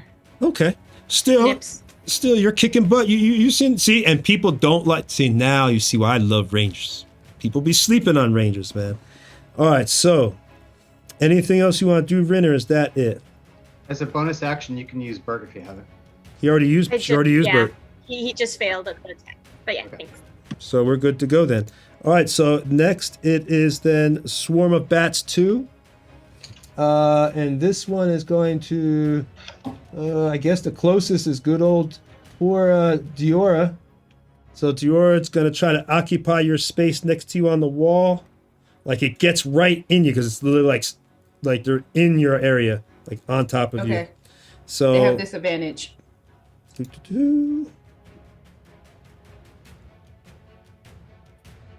Why do they have disadvantage again? I did patient defense. Okay, so we're good to go. So here we go then. Yeah, that still hits. Damn!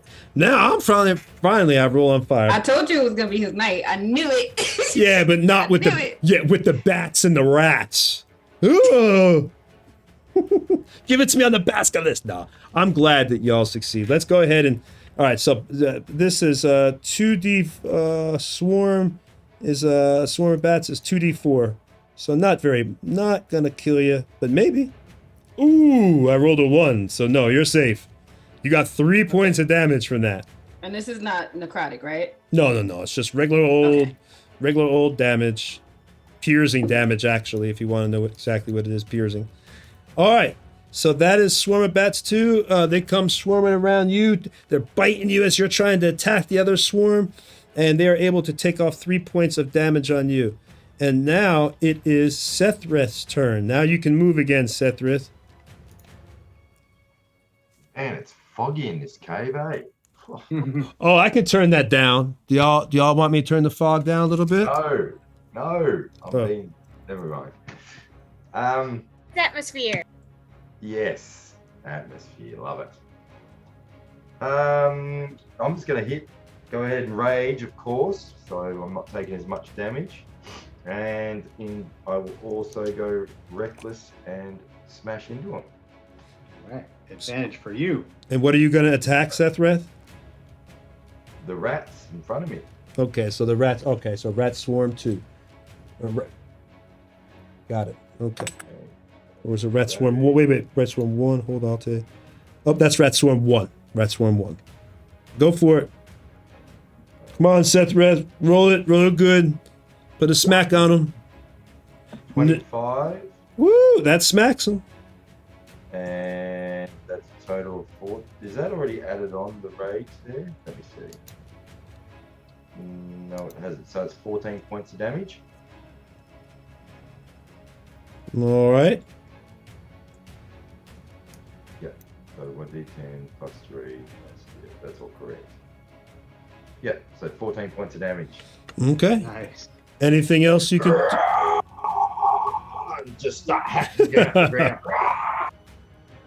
You see blood spattered bodies start. Rats are forming as you're hacking down and destroying all these rats. And next it is Unless there's something else you can do, Sethrith. Is there anything else you wanted to do, buddy? That's all, my friend. That's it. All right. Next is Ayize's turn. I'm going to launch a firebolt into the same bat swarm that Diora's fighting. All right. You're launching a what into the bat swarm? Firebolt. Firebolt. Okay, I'm sorry. I thought you said fireball for a second. I was like, what? All right, go ahead. Firebolt. 13. 13. That hits. Yes, sir. That could work. Why won't it roll my damage? It's really irritating. Okay. You have to. I can go in and fix that for you. Hold on. I'll do it over here. There's a D10. Oh, give me a break. All right. Well, your firebolt doesn't really come out as a firebolt. He rolled a 1 stream, so instead of like a bolt of fire, you kind of like do your fingers, and just a spark flies and boop, hits one bat. The one bat falls down. I say, take that, you flying vermin! Take that. Burn you down! Burn, Ratbat, burn! One at a time. All right.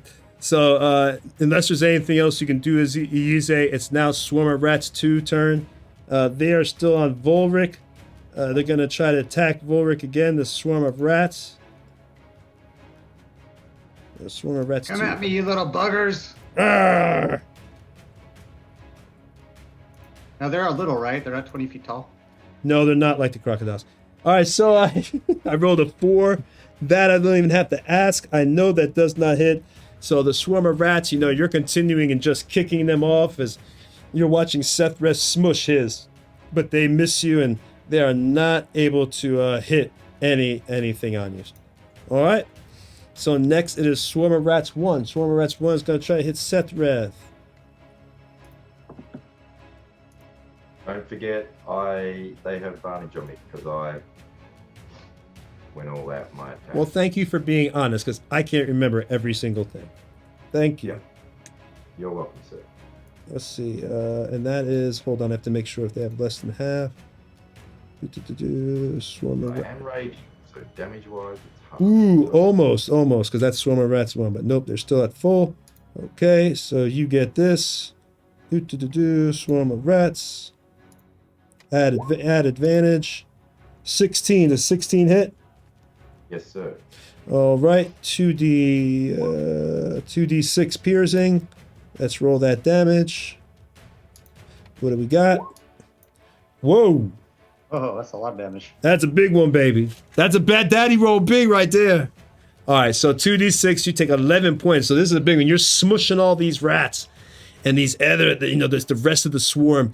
As you were smushing and punching them, the other ones came up your back, and they started now. They're all over your back, biting your back, and they're able to do a ton of damage. They start ripping into the flesh, into your back and your neck, and it's hard for you to grab and get them off. So I still take that half damage because I'm raging, correct? Yeah, Thank yeah. God, yes. Yeah, so just five points of damage. All right, so now, rah! Get off me! Now it's Swarm of Bats 1. That's going to go back on a Yize. Swarm of Bats 1. Does it have more than half? Jeez. No, okay, we're good. Because it does. Because you only did 1 hit point. So. No shield this turn, so it's armor class 15. All right, so let's try. They try to bite. Oh, Jesus. it's a crit. Woo! That's double. We do another damage roll. That's how the way we do crits in this stream. We're eventually going to get a crit chart list we're working on. But right now, basically what we do is, since the normal damage roll would be 2d, for Swarm of Bats is It's 4 dice. yeah, well it's 2d4. Now it's just going to be 4d4.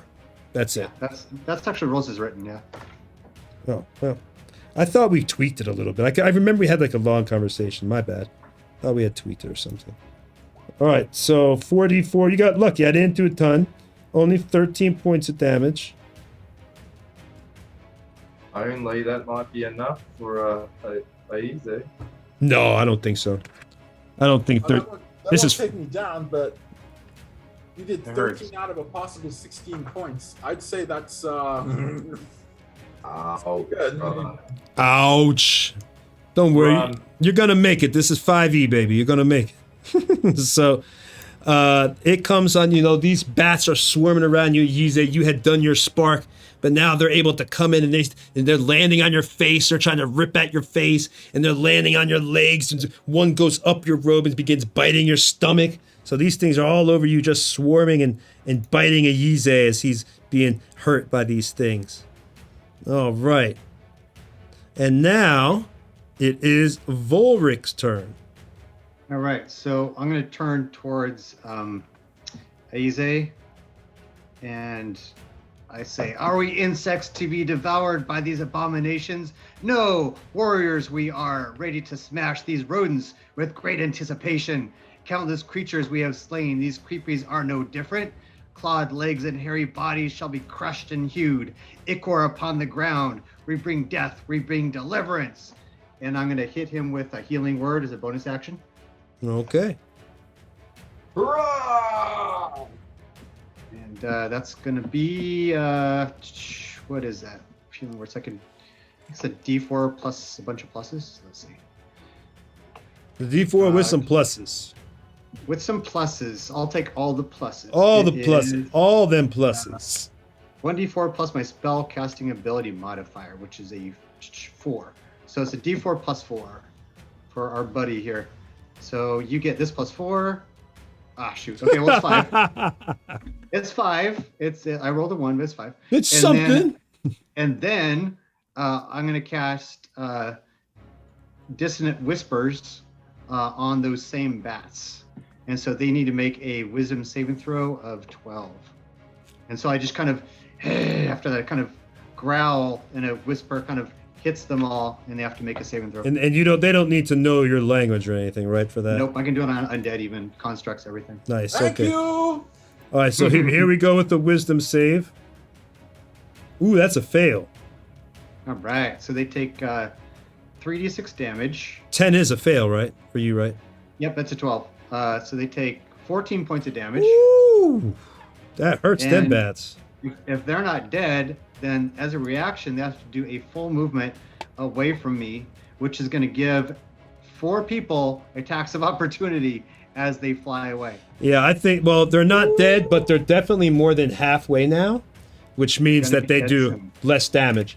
All right, so they begin to move away. Where are they trying to move to? Away So they from... have to go the opposite direction from me, right? They're running from me. Wow, so definitely, yeah, they're going to get attacked by, yeah, okay. Everybody. Everybody do an attack of opportunity on these? Yeah. Oh, wait a minute. Is that on their turn, though, or is it now? Or do they have to wait till Now, their turn? Okay. as a reaction, they do it now. Okay. I thought so many times, like with spells like that, it's like on their turn. You know, like run away on your turn. Oh, Jack, not you. You're too far away. It's everybody but you, unfortunately. Rum tickle hits. All right, They gotta be dead by now. they're dead. It's dead. They are It's dead. You can stop rolling. Stab them for 5. No. In fact, wait a minute. Keep rolling. Use up your good 20 rolls. All right, no, it is gone. We'll say Ayize almost killed it. It was down to 2, but Rin is technically the one that killed it. So describe your death, Rin. How you? Once again, keeping the theme with like a shish kebab, just is able to hit multiple at once, and kind of slides across the floor, just all neatly in a row. All right, so they are down. We'll take that one. Is out of here. Put him over here. Put Ayize back. I'm sure Ayize is feeling a lot better, not being bitten up by rats or bats. All right. Yep. So now it is Diora's turn. And I have a swarm. I have a swarm on me, right? Yes, ma'am. You do. Okay. I got a That 17 to hits. hit. That definitely hits. Okay. And 1 second. Flurry of blows. Okay, and I'm gonna spend a key point to do a flurry of blows Okay. to make 2 unarmed strikes. That misses. That also misses. Damn it. I wanted to see your monk punch the hell out of the bats. All right, so I unfortunately... can't put. My heart is not in it. I think these are family members. So. You sense Uncle Jack is in there. All right. Yeah, Uncle Jack. So as I'm surprised, Tony, as I'm surprised by these bats, I don't make an action this round. And I just get into my own mind, and I suddenly have a flashback that pops in my mind and just kind of freezes me solid as I'm just like looking, like almost blinking or looking straight forward and almost like shuddering a little bit. And I see bats coming out of the dark over the moonlight in my mind, and they come down and swoop down, and then I see another flash, and then a pain in my jaw. Oh, I wish we had had a beautiful scene for that. I didn't know that was coming. It's a beautiful, like a scream of a woman, of some voice, and then blackness, and then I snap back and I look around, like wonder where am I again, and then I get my bearings in the next round. All right, so you're not going to do an action this round? Well, no, you already. I'm a surprise action. You already went over me. I go before Ren. Wait. How did you get surprised all of a sudden? There was a surprise round, was there not? Yeah, but we're past that now. Oh well, I was just doing this because it looked like you were skipping over me anyway, so I figured it was still a surprise round. No, we're past that. You actually did something. Yeah, we're past that. It's your turn, bro. Yeah, so it's actually Dimitri's turn. It's your turn now, Josh. Well, I'll go ahead and that's going to be my turn. Oh, okay. So you're not attacking or anything? Okay, no problem. Nope, not this round. All right. So next is Rin's turn then, as you're having your flashback. I think Rin just went. No, that was attack of opportunity. Ah, okay. I was confused. I thought you just skipped over me. Nope. Okay. Then Rin, wait, so it's easy, like, so it's got 5 hit points back, right? You're still missing, like, 5, 6, 7, 8. Easy? Is that right? How many hit points are you missing? Easy, are you muted then? Down 8 Oh. currently. After getting the heal from Ulrich, I'm down 8. Okay, so Rin is gonna hand you 5 of the good berries, and for your wounds, and then she's gonna shoot towards the bats. And let's see. Thank you. Mhm.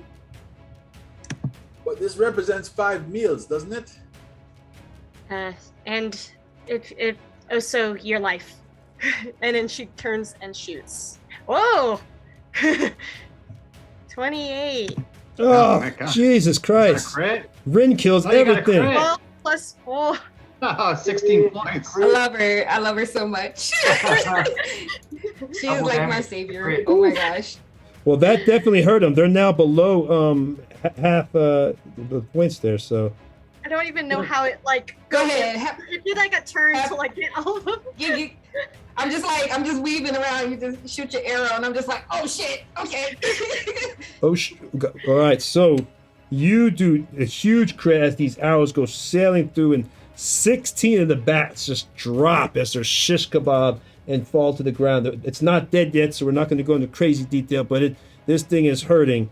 And now, unless there's something else. Bert, that's right, Bert. Go get him, Bert.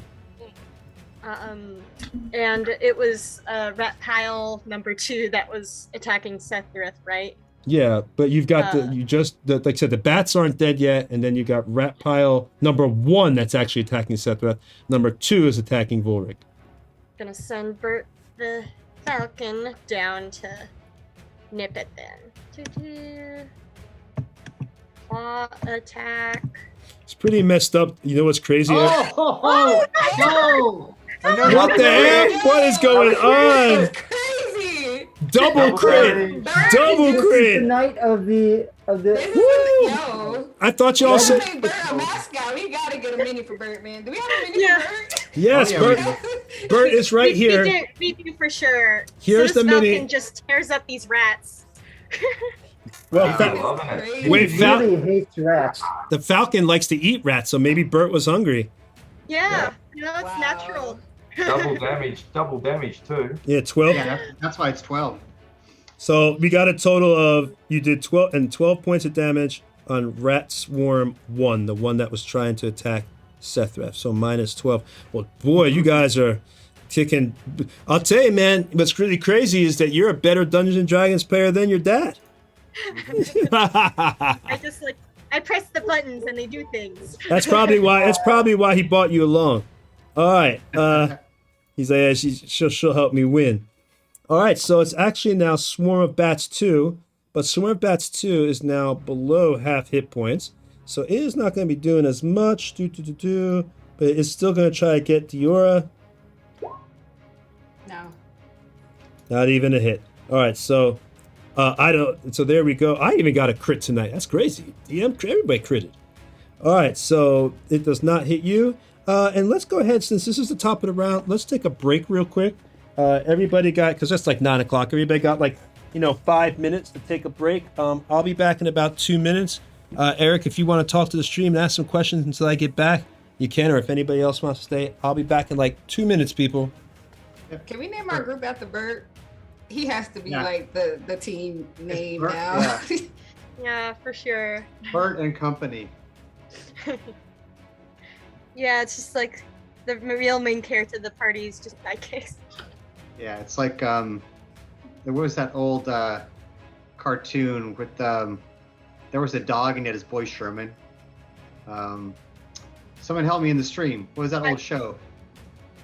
I was Is gonna say it- I'm the worst person to try to help you. Yeah, exactly. Yeah, the only person here is 21, right? It was Mr. Peabody. Mr. Peabody. That was the name of the talking brainiac dog, and he'd always say, "And this is my boy Sherman." And it was just like some kid that hung out with him and stuff, and he was basically referred to him as his boy. instead of vice versa. So yeah, so we're Bert's boys and girls. Mhm. So those of you guys that are watching us, if you guys could take a second and click on that YouTube link that's in the chat, that will allow you to see our Nerdbauchery YouTube channel, which has all of our adventures, and of course high def and labeled in order. You can go and check those out, but even more so to help us out, if you could subscribe, that helps, because that helps the YouTube algorithm. It allows us to focus on YouTube as a second kind of channel aside from our Gen Con TV show. So if you got a moment, if you can subscribe, that would be super cool. And there's lots of videos, by the way, of 1.5 seasons of both the good and evil team that we had for Nerdbauchery before we joined Gen Con. Many hours.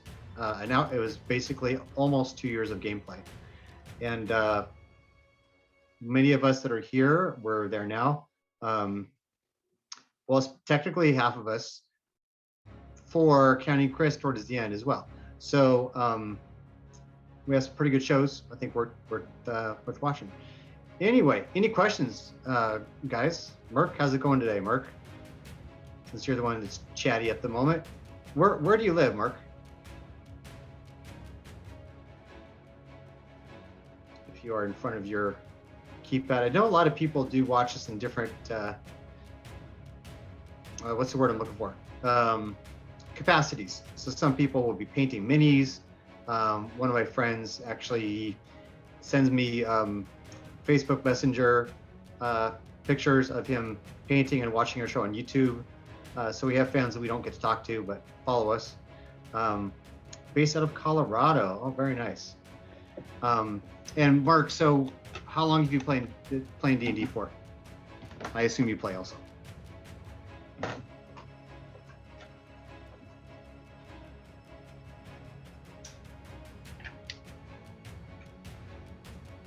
Ah, there you go. Cool. Yeah. See, so he's also painting some Dwarven Forge. I think this is one of the perfect shows for that, because it's, there's lots of voices and action and interaction, and every time you look up, you see some kind of Dwarven Forge, right? First played in 2011. Great. And then let's see. So, did you play 4th edition or 3.5? Because I know 4th edition was out at that point. Or was it something else when you first played?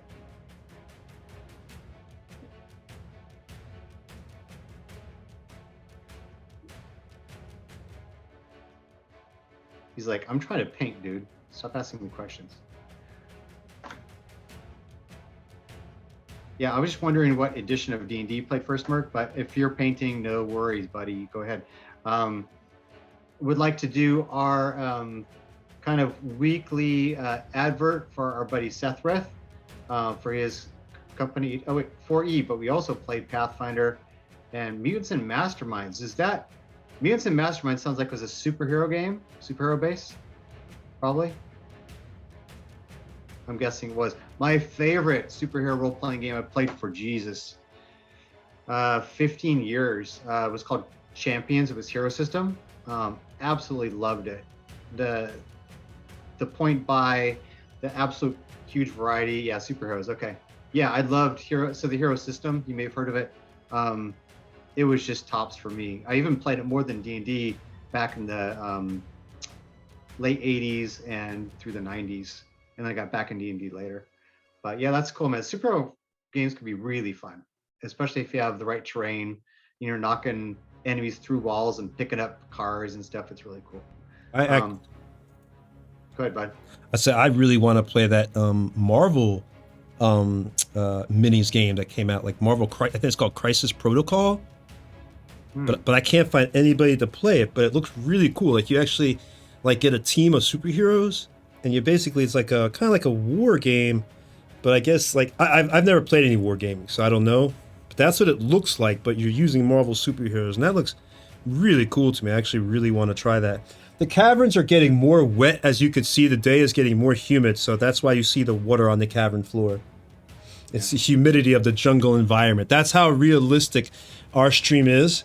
That I humidify this room to the same conditions of a rainforest jungle to make the immersion that real. All That you need is a pet raptor, buddy. yeah, that or it's because my fog monster puts out a lot of water to make the fog. Exactly. We Yeah. make it so real that even we get our rooms all fogged up. How about that? That's It the flows out of the PC and into our rooms. hyper realism. Hyper So realism.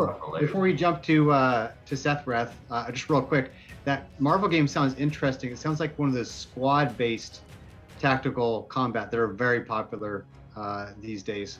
I'll have to check that out. But of course, yeah, you need people. So Sethreth, why don't you talk about H2 a little bit? Uncle Chris will be back shortly, and then we can go back to fighting oversized rodents.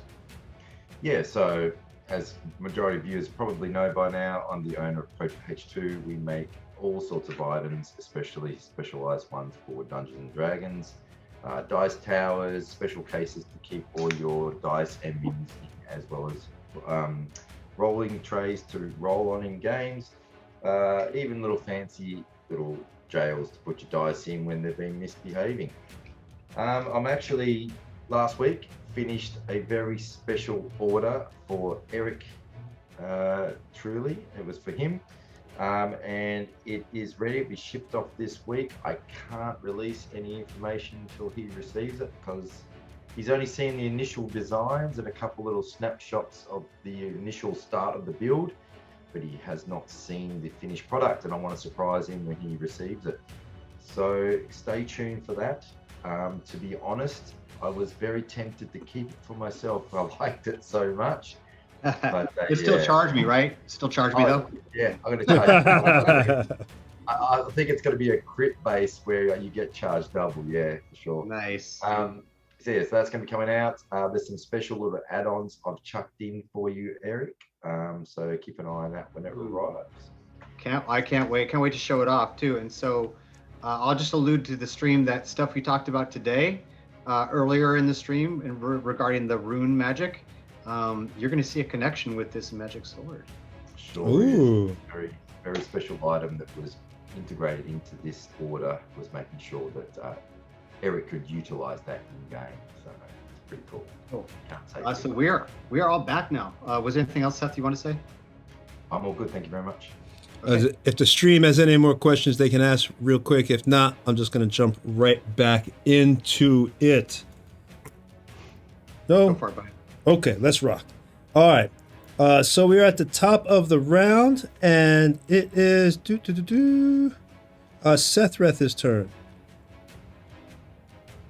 And I still have some of the rats in front of me left, correct? Yes, you do. All right. I will go reckless and attack again. Go do it. Do it. Come on, I'm here. I'm here. I shouldn't mess with my much. 16 will hit. Yep, 16 hits. Yeah, it definitely hits. 8 points of damage as I keep stomping. Wait, it's dead. It goes down. It goes down. Nice. Pick up a rat and bite off its head and throw it across the room. And smear the blood across me. Your yell echoes down the halls of the cavern. Yeah, With resounding power. Everybody give me a perception roll. If you score above 17, let me know. 17? No, Yeah, no. no.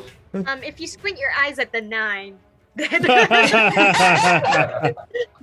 All It right. looked like 17 to me. What's math? All right, so all you guys, you just hear the roaring echo of Sethreth's yell and the clashing, your blades as you're fighting. It's echoing through the hall, echoing through the caverns. So much for stealth. Does Rin get advantage on her perception because of Bert or not? I wouldn't see why, because Bert's just there attacking the rats with you. Yeah, we're the same distance. Bert's a more I mean, I visual. could roll if Bert notices anything, but I doubt it. You can, You should roll for sure. Bert. I mean, you Yeah, can Bert should roll. roll for Bert. I mean, he can still hear. He's not going to get advantage on hearing. It's weird. 21. What? All right. So Bert, once again, Bert Bert for the win. Bert the Falcon has saves the day. Bert hears moaning Oh shit. Moaning. and scraping. Oh God. Okay, Ren announces this to the group. Hell. He doesn't talk. Ah, moaning and scraping in an undead lair. What are the chances? I hate you so much right now, Erik. Go on. All right, so what do y'all? So that's what you hear, and you just hear that. Sethreth, you took your turn, you killed it. Next is Ayize's turn, unless there's something else you wanted to do, Sethreth.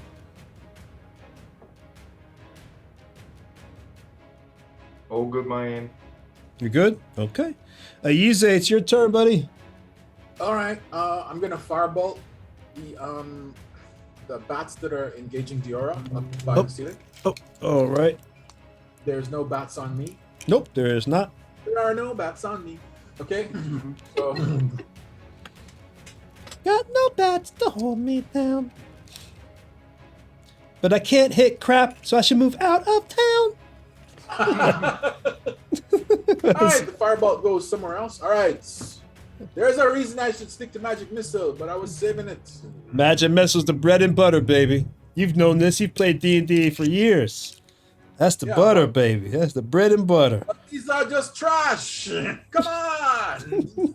So you Is coming. unfortunately missed that, and now it is Swarm of Rats 2, which is those are the ones on Erik. A Swarm of Rats 1 is gone though. Swarm of Rats 2 takes their attack, and I believe they are still at like hold on. Oh, they still have. Oh, they're still pretty decent. All right, so I don't think has anybody even hit them? I think somebody got a hit on them. It was like one. I think it was like one. It was a Yeezy got like 1 point or 2 points or so. I think. All right, so bite swarm.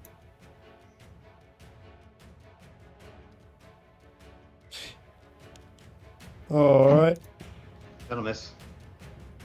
Oh, that's a miss. All right. Oh, doesn't matter. Too late now.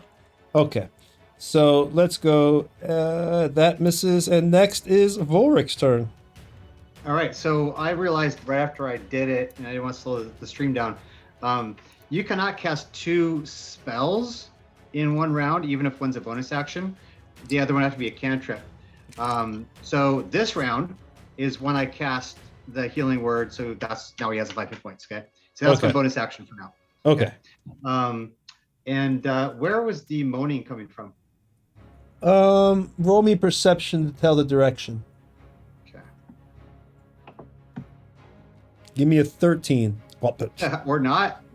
All right, so All no, right. you can't tell the direction. It's so bad. Okay. All right. So in that case, I'm going to go ahead and I'm going to throw a hand axe at those bats. Okay. Hand axe at the bats. Hand axe. Huh? Ugh. I throw it at my camera. All right, here we go. Yep, 22. Ignore the +2. Yeah, that. For some reason, things have a blast spell. Yeah, I don't know why it keeps doing that. Go ahead. 7 points of damage on the bats. So they just basically plow their way through the center of the bats, pinning one at the very end to the cave wall. The bats. Hold on. Okay. Oh, 7 damage. That's exactly what they needed to go down. Fantastic. The ones that are attacking Diora. Go ahead, describe how you bring your bats down.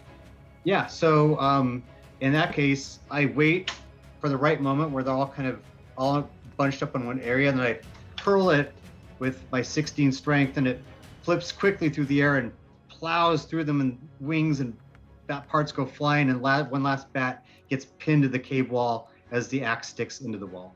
And Ikor just goes down the side of the wall. Bam. Gone. All right. So Dior is still up on the wall there, but she is now safe. So that is down. Swarm of bats is gone, or swarm of bats too. Let's take them out of there. All right. So now Volric went. It is now Diora's turn. So I see this hand axe coming towards me, and I pull it out of the wall, and I throw it right back down in front of the rats in front of Volric, and try to hit. And I think I get to count that as a monk weapon because it's versatile or something like that. Volric? Versatile means you can use one or two-handed, right? No, I'm sorry, not versatile. Simple. It's a simple weapon, right? Yeah, that's rude. Yeah, it is. No, yeah. Okay, so I don't have that as a thing, so I'm just gonna roll a d20. I think plus my dex.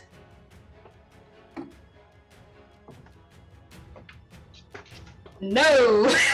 No. 4. No. Oh my gosh. Oh, this is so aggravating. You might actually kill Glory.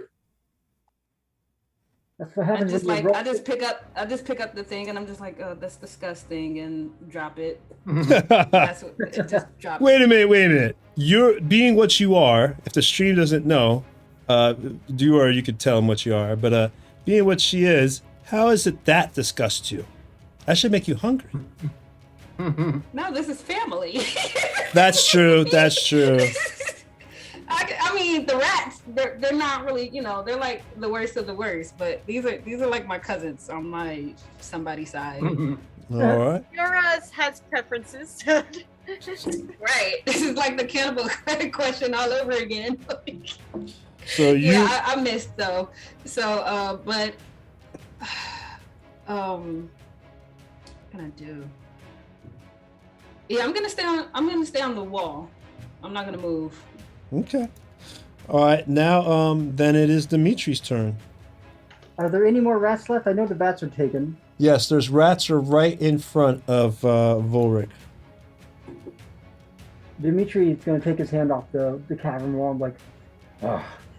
And then get a determined look on his face. And can he make it to the rats? He has 30 feet movement. Is he able to reach the rat? Looks like 30 feet to me.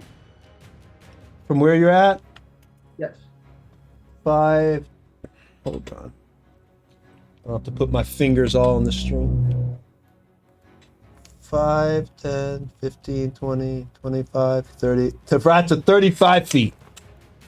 Okay, so what I'm going to do first, as a bonus action, I'm going to get my. Actually, no. Let's see here. As a bonus action, I was going to do a telekinetic shove. And yes, okay, I can. All right, so as a bonus action, I'm going to get my telekinetic shove and cast that. So it needs to do a DC 14 strength save. Okay, DC 14 strength. And I'm going to pull it towards me. Oh, so you can't actually. Well, okay. So DM's decision. You can't grapple or shove either. No, they can't. It's immune. Shove can do specifically that. Well, it's immune to petrified, prone, restrained, stunned, charmed, frightened, grappled, paralyzed. So if it's doing any one of those things, the reason I know that is because I was looking up. I looked on the net to see if you could shove, and that's in the same category. Because he was cheating, stream. He was cheating. No, I want to see if I could show him. No, this is a special thing. Like, it's not just mage hand. It's also it's a special feature of the artificer. Yeah, so that's where it's a DM's call, because it's not like a person shoving. It's like an overall. Ooh. Well, we got a lot of people in the stream. What does the stream quickly think on that? We kind of got a lot of people in the stream. Let's let Merc answer. Merc, you want to let him use telekinesis on? Maybe we don't have as many. I thought we had more people in the stream. My mistake. All right. We'll talk about it later. All right. So then we'll just go ahead and say that. Yes. Rule of cool. I guess, yeah. Rule of cool. Let him pull it. If it's cool, that's the thing we've been going by, Merc. Rule of Mark cool. said yes. Mark said yes. Rule of cool then. It worked. Do it. All right. Yeah, my telekinetic feat that I took allows me to pull him with, if it fails to save, towards me or push it away from me. All right. What is it? Strength? It's a strength save. Yep, of 14. Oh, they're gonna fail. They're a -1 strength. And it's only one creature though. And then what I do is I pull it towards me, and I'm gonna use my movement there, and then use my regular action attack to do thunder gloves. All right. So you're Thunder gauntlets rather. you're pulling it towards you by 5 feet. Yep, just 5. I can only do 5. So it's right next to the Volric then.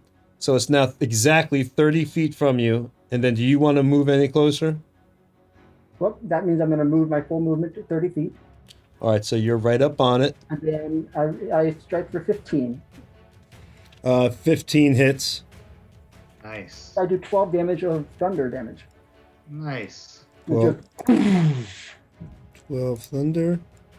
Okay, minus 12. Nice work, dude. Nice work. Oh, it's like That is hit with the gauntlet has disadvantage on attack rolls against targets other than me until the start of my next turn, as the armor magically emits a distracting pulse when the creature attacks someone else. All right. nice.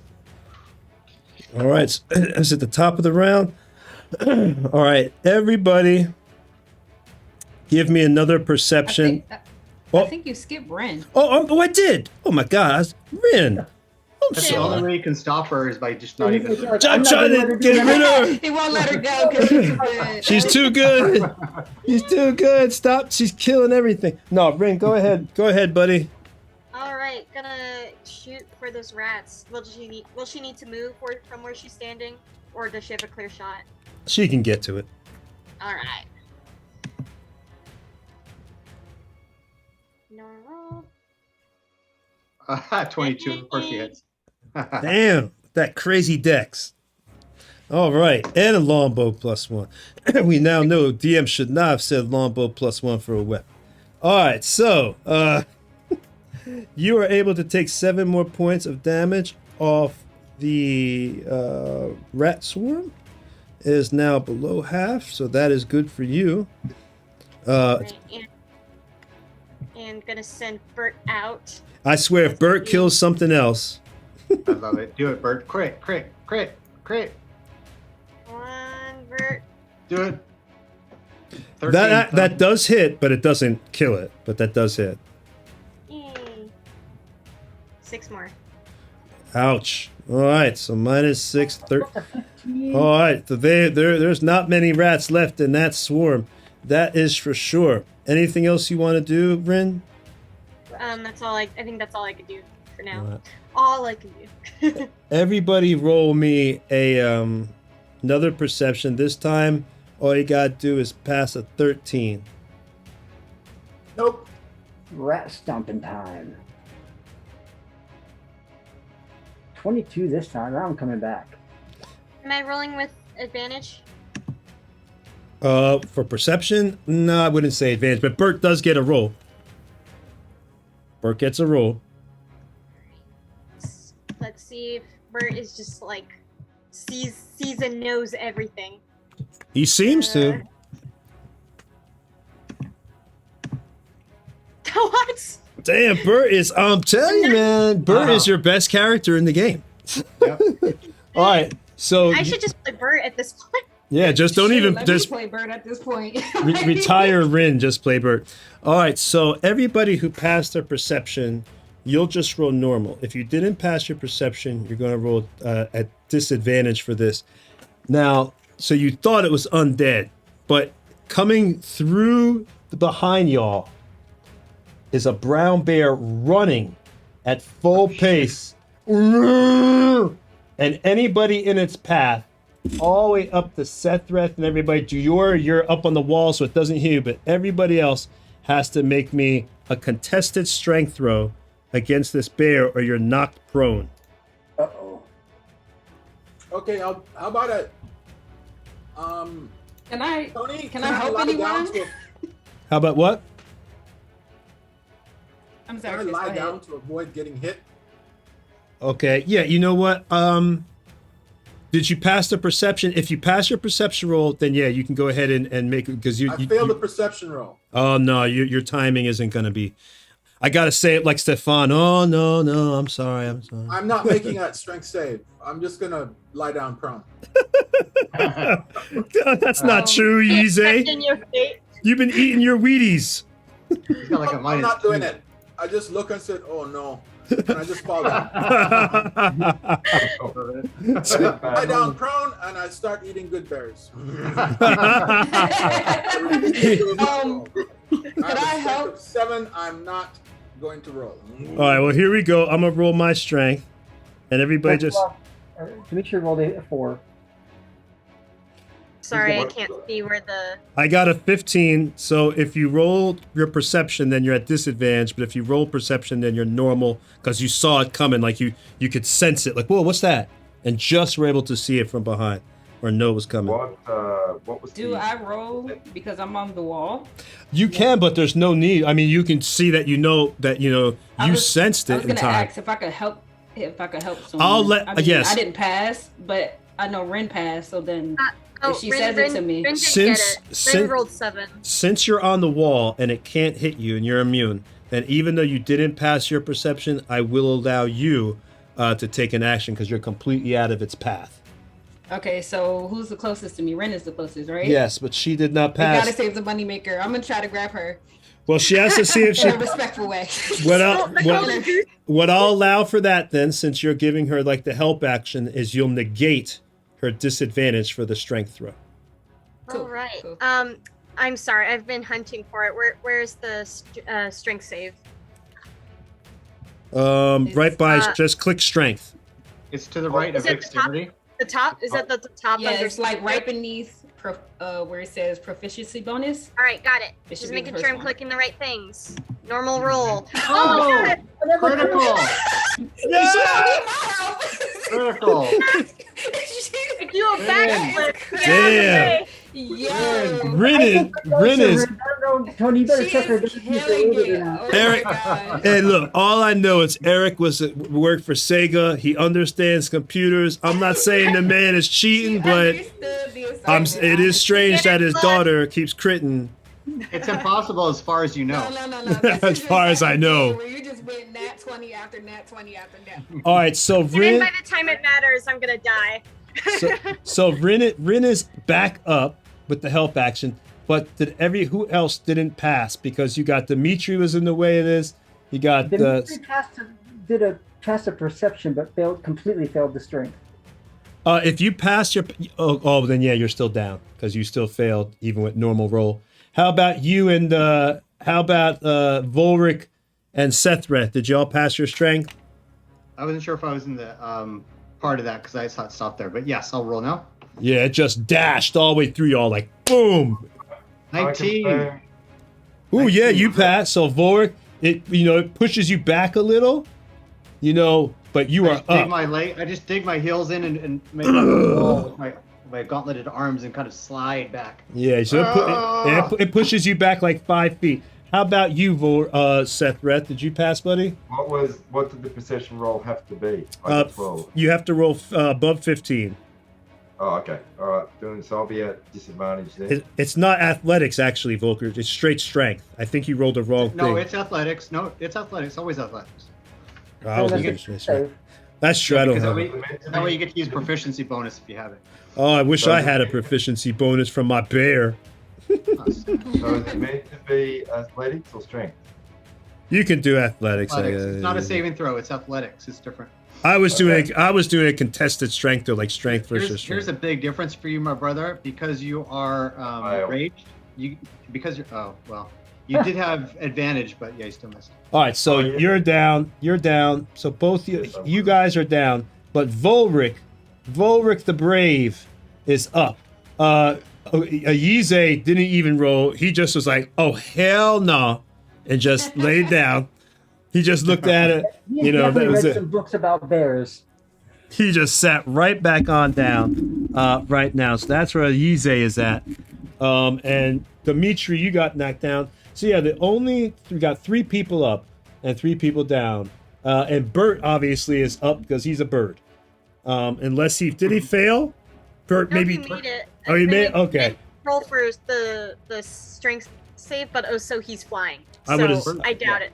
I would have tried to say that maybe, I'll let that go. I was going to say the bear tried to grab him in his mouth, but don't worry about that. But I'll probably live to regret that when Bert kills the bear. So yeah, we've got Rin up, we've got Volric, and we've got Doria, and this thing had in its mouth, it has a zombie that's still alive. That was the moaning you heard. And it kind of, and it crunches the zombie's head as it kills the zombie. And the limp zombie body falls to the ground, and it looks at you all ready to go. See, I defy expectations, Erik. Ha ha! A grisly scene indeed. Ooh, the puns are terrible. All right, so now going to the top of the round, since the bear, that was not surprise, that was just a straight dash in. It's Sethreth. Oh no, you're prone, yeah. So Sethreth with what do you want to do? You can try to get back up, or So if I try to roll away to gain distance, it's still going to get a free attack on me, will it? oh yeah, you're trying to get out of its threat range, yes sir. So then I'm just going to stand up then. All right. So that's standing up is just half movement, so you still have half your movement. Yeah, you left, still and can- also take an action. Yeah. You're fine. Okay. So I'll stand up. Does it get a free attack on me as I'm standing there? Nope. No, that's like only in Pathfinder. Oh, okay. So all right then, I stand up and I will utilize my, surely I still have an attack then? Yep. You have your action Cool. still. I attack for sure. And I'm going reckless. Ooh. So I've hit with the 22, I'm assuming. Oh yeah, that definitely hits. 12 points of damage. Okay. So I jump up my feet, shake it off, and I go to chop the front leg. Go down low. Ah. All right. So you've taken 12 off that. Anything else you're going to do there, Sethreth, buddy? No, that's all, thank you. It stands you up. Stands you up. All right. And now it is Yize's turn. I'm going to stand up. I will expend half. I think you have to expend half your movement rate in order to do that. That's yeah. That's what. Yeah. Yes. So I Okay. stand up, dust myself off, take the handful of good berries that Rin gave me, and eat them, Mm-hmm. bringing my hit points up to 17. All right. And then my bonus action.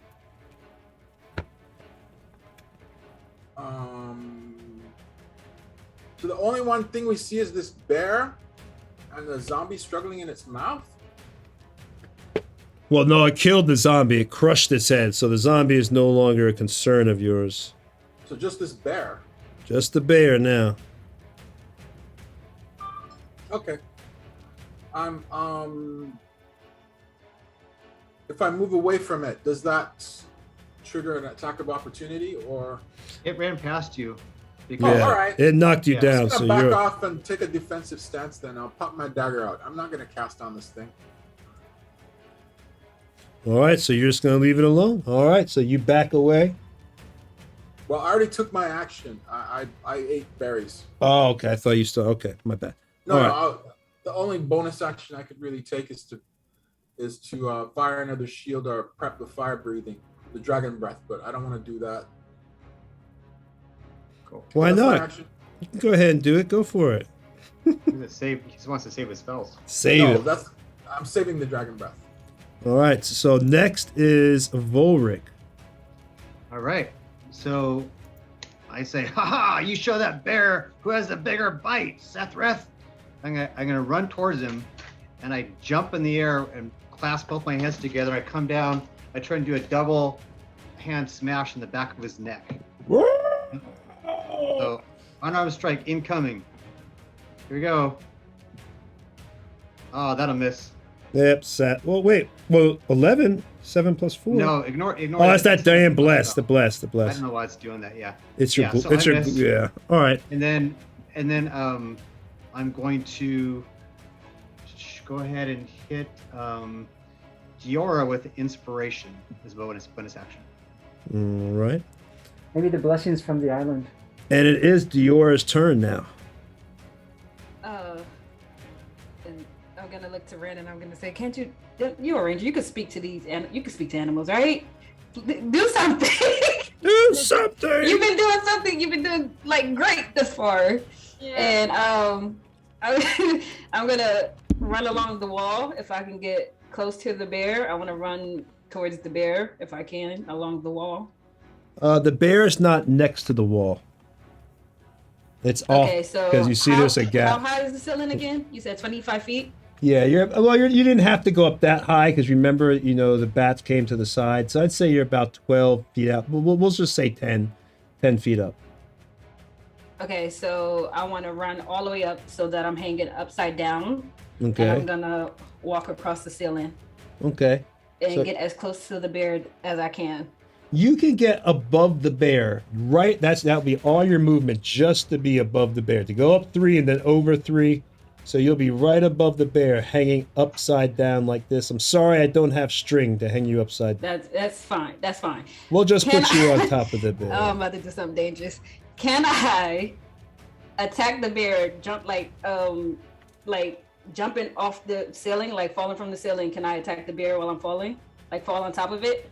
Ooh, there's going to have to be some funky rolls for that because that sounds cool, so we're going to allow it.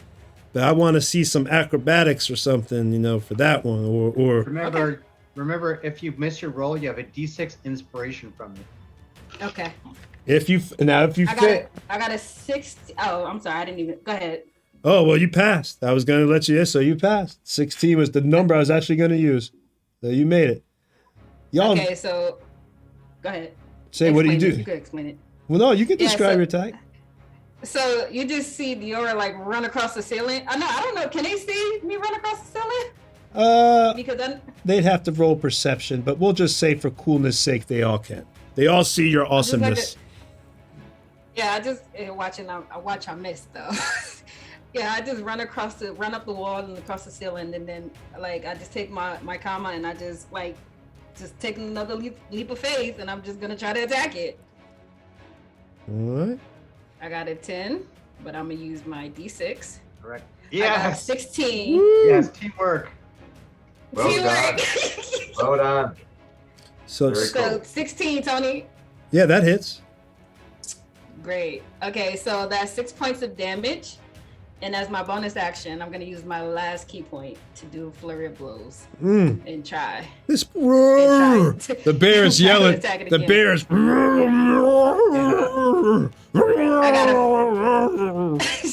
I got a 15. That hits. Oh, yes. Bears aren't Okay, hard to that's hit, a 10. They're pretty Yeah, big. no, I got another 10, so that misses. Oh yeah, that Give one you does another miss. inspiration. Okay.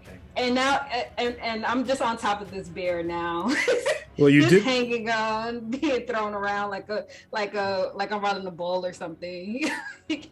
So you took off another 6 points of damage. So this bear is now looking like it's kind of hurt. It's looking rough, but it's still up here, still up. And now it is the brown bear's turn. And Dimitri is on the ground, so it looks at the easy target, turns to Dimitri. It has advantage against you. Can I try and get attention? Yeah. This way. Come on. Yeah, I'll be doing the same.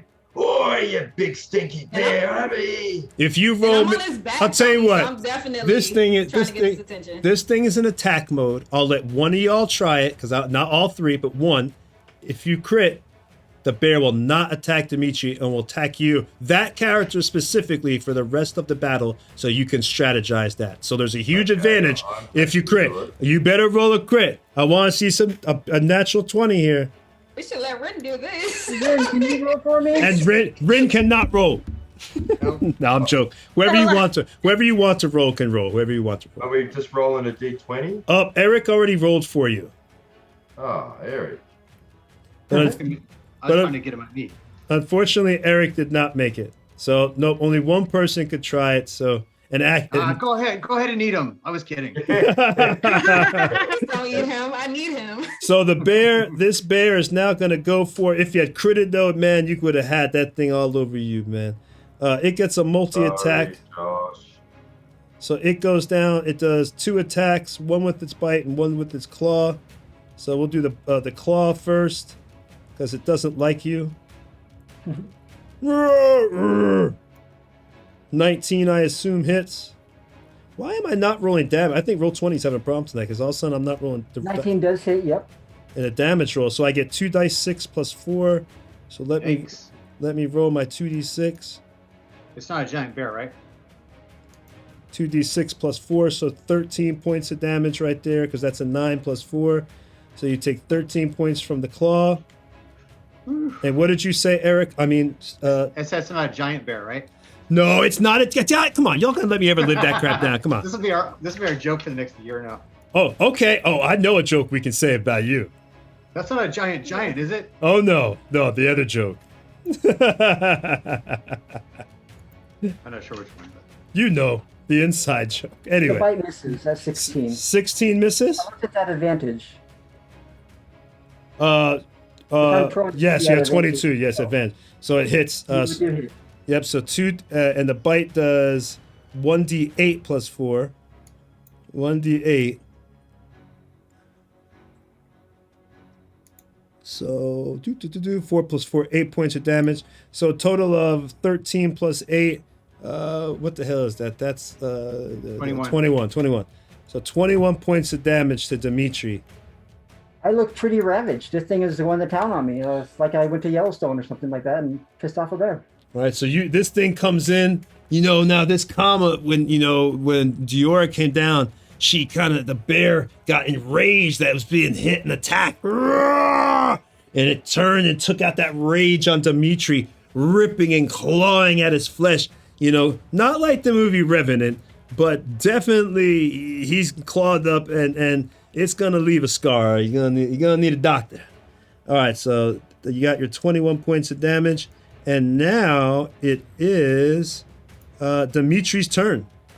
Heal yourself. Wait, Stop that crosstalk. I He am. doesn't turn invisible, right? Dimitri is going to. He's still taking the bear is still over him, right? Yeah, I mean it's right next to you. I mean you're right within threat range. This looks like a pretty savage bear. Dimitri's in a rough spot right now. So what he's going to do is he's going to use his action to disengage, if it's possible. You have to stand up, and the only action you No. can take. To disengage. No, you can. I can Move half roll away to movement. disengage as an action. Yeah, you can crawl half movement. A prone. It doesn't say you can disengage at that point. It says a prone creature's only movement option is to crawl unless it stands up and thereby ends the condition. So are you going to try to stand up and do it? So that's a movement action, right? Not an action. You can still disengage. Standing up takes up half of your movement rate. So it's probably the same thing. Yeah, but Eric's right. I think you can still. Otherwise, I wouldn't have been able to eat any berries. Oh, I well, stood up, ate some berries, and backed off. Well, I don't know everything, so let's go with Oh, it. Then. I think though, it's the same thing. And in that case, Dimitri, why don't you go ahead and stand up because you're gonna either. Yeah, crawl because he half has to movement- stand up. Yeah, so either which Yeah. way. So Either which stand up, way. disengage and run. Yeah. There you go. Right, so I use my action to, or I guess I use my movement to get up, and then my action to disengage, and then I move away from it 15 feet. Yeah, that's And I'm going to use a bonus action to cast one of my specialty for this armor is called a defensive shield, or defensive field. And what this does is it gives me some temporary hit points. I gain temporary hit points equal to my level in this class. What level are we now? So I gain three hit points of things, which just puts me just over 10 hit points. I'm doing great. all right. So you're good to go. I'm just like, you can see my guy. He's like kind of almost like his eyes are wide as panic. He's like, because he just was celebrating smashing a rat, and then he's got lambasted from the side, and then it came and just jumped on top of him after that and started mauling him. So he just was able to crawl away as the other guys distracted him, and he crawled away, rolled, and then just like was scrambling away 15 feet pretty much, with the eyes wide, and he's in shock. And then he casts push his hand on shield and kind of twist the hip right. He twists the breastplate part right here, and then it casts a defensive field, and it just kind of you can see a light field over him. All right. So you are over there, got your defensive shield up, and now it is Rin's turn. Uh-oh. Oh, I know, I'm scared. You got this, girl. You got this. Rolling that 20. I yell, So, as yeah. I see her drawing her arrow, I yell, Rin, use your magic spell, the binding strike. Oh my God, you're so bad, Erik. don't worry. I was gonna do that anyways. But first, she's gonna get close enough to Dimitri because she remembers the last time she gave him good berries. The way he ate them was squeezing through to the ass. So I just say, Dimitri, tilt your head back with a handful. So I'm gonna assume you're gonna do that so I could squeeze it so you could get 5 hit points. That'll be your action, though. Well, I do like to keep people alive. Okay. Would it be enough Smashes if I could berries just right hit in it? my face masks in and That's right. stain my whole face thing that helped you breathe and then talk, and you just stain it, and I go, oh man. It looks like I'm killing him. That's very lawful good of you. I support that. I just start coughing. And yeah, and then I'm gonna send Bert. Hopefully, he'll, help us. This good old claw attack. No more Bert. Get him. Come on, 20. 20, come on. No bird. Please don't send the bird. 11 plus 2s. No, So- the other one's blessed. So, but 11. But I believe 11 is just hits because its AC I believe is 11 for the bear. Yeah, AC 11. So yeah, that hits. All right, Bert. Lost up that bear. And so I should remind Erica, this is not me metagaming, is that It's all right, Erik. It's okay. the creature can do a flyby, so Bert should not hang out in front of it. He should fly back, Yeah. up in the air or Yeah. whatever. It's Yeah, okay. he's just gonna return to the same spot that he's where he is right now, basically. All right, so he just does his flyby and hits him for 8 points of damage. How much do you hit for? You gonna kill my poor guy? She's Well, I was action. gonna. Yeah, I wasn't sure if I could give the good berries and also. Oh no! You already gave the good berries. I'm sorry. So okay. All right. So now it goes back to the top of the round. It is Sethreth's turn. I believe it's gonna be over right here. All right, I will continue on my merry raging way and keep reckless attacking so I get advantage. And I'm going to plonk my axe in between the bear's little furry ears. Poor bear. 15 hit. Yeah. Actually, That's advantage it. That's it. It's 16. down. It's down. 11 points. It's down. All right. So, yeah, 11 points. I come up and plant the axe literally in between its ears. And then put the foot up and pull the axe out. Ah, Stay down, you little beast. You killed the bear. All right. fine And work. before we end this in a few seconds, I'll just Dibs on give the fur. I'll give a quick, little sneak peek here.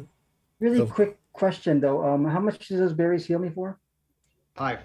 5? Yeah, 5 because it was 5 in the fist. So Got it, I okay. used up all of them today, but yes. Oh, thanks. Before you see 3 paths. You see one to the left, or one to the west, which is actually this path over here. Then you see one to the north, and one to the east. And the way they look, you have this one. This is what you see when you kind of look down it. This is the path to the north. What is that, Dan? This is the path. This is the path to the south. Eeny, meeny, miny, mo. And this is the path to the west. I see a rat up there.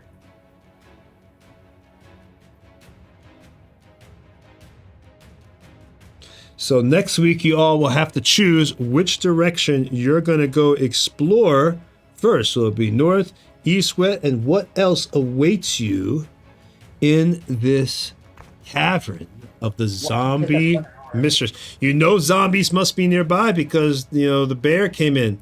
So where did it get that zombie from that was chomping on? So what else could possibly be in this place? We're going to have to wait till next week to find out what is inside this tavern. So it's going to be a good old classic dungeon crawl next week. So make sure you tune in to watch that, to watch them go through here and beat the heck out of some stuff or whatever's in here. And please make sure to follow us on YouTube. You subscribing if you have a moment to just take a second and subscribe. We're trying to build our presence on that channel so we can continue to provide you all quality content. If there's anything else, you have any questions, we have about 5 minutes. Feel free to ask us something. If not, we're going to sign off in just a minute here. So also, you guys, look for us on Facebook, Nerdbauchery Adventures. Oh, yeah. That's a way to keep up to date as to what's going on with us, and you can always reach out. Nerdbauchery Adventures on Facebook, and of course we're on all forms of social media as well. You can find Nerdbauchery Adventures up there with pictures of the builds, and of course follow the Gen Con on Instagram as well as Twitter. And make sure you follow so you can see the advertising of when they'll be putting out our show and everything else, as well as all the other shows that they have here on Gen Con. So hopefully you all enjoyed it. And again, next week, if there's anything anyone wants to say before we go about what they're doing or one of their own channels or something like that, Jack, I know you've got your enthusiastic about exploring these tunnels. What'd you say? What'd you say? You mean we shouldn't split the party? I mean, the 6 of Not us. so enthusiastic about exploring these tunnels anymore. Not as excited. Did my detect magic go off? No, we'll take care of that. We'll take care of that next week for everything that you detected. So we'll start fresh with so you can be detecting at the very start of the exploration of what's going on. See if your spidey sense goes off. Okay, all right. I'll wait for it to tingle. Yeah, that would be cool. All right, so we're gonna get on here. See y'all later. Bye, all my fans. Hey, everyone. Bye, guys. Thank you. What did you say? Wait, Josh, I think said something. I think Josh had said something. What was that, Josh? I'd like to say goodbye and hello to all my fans, the 123 of you watching us.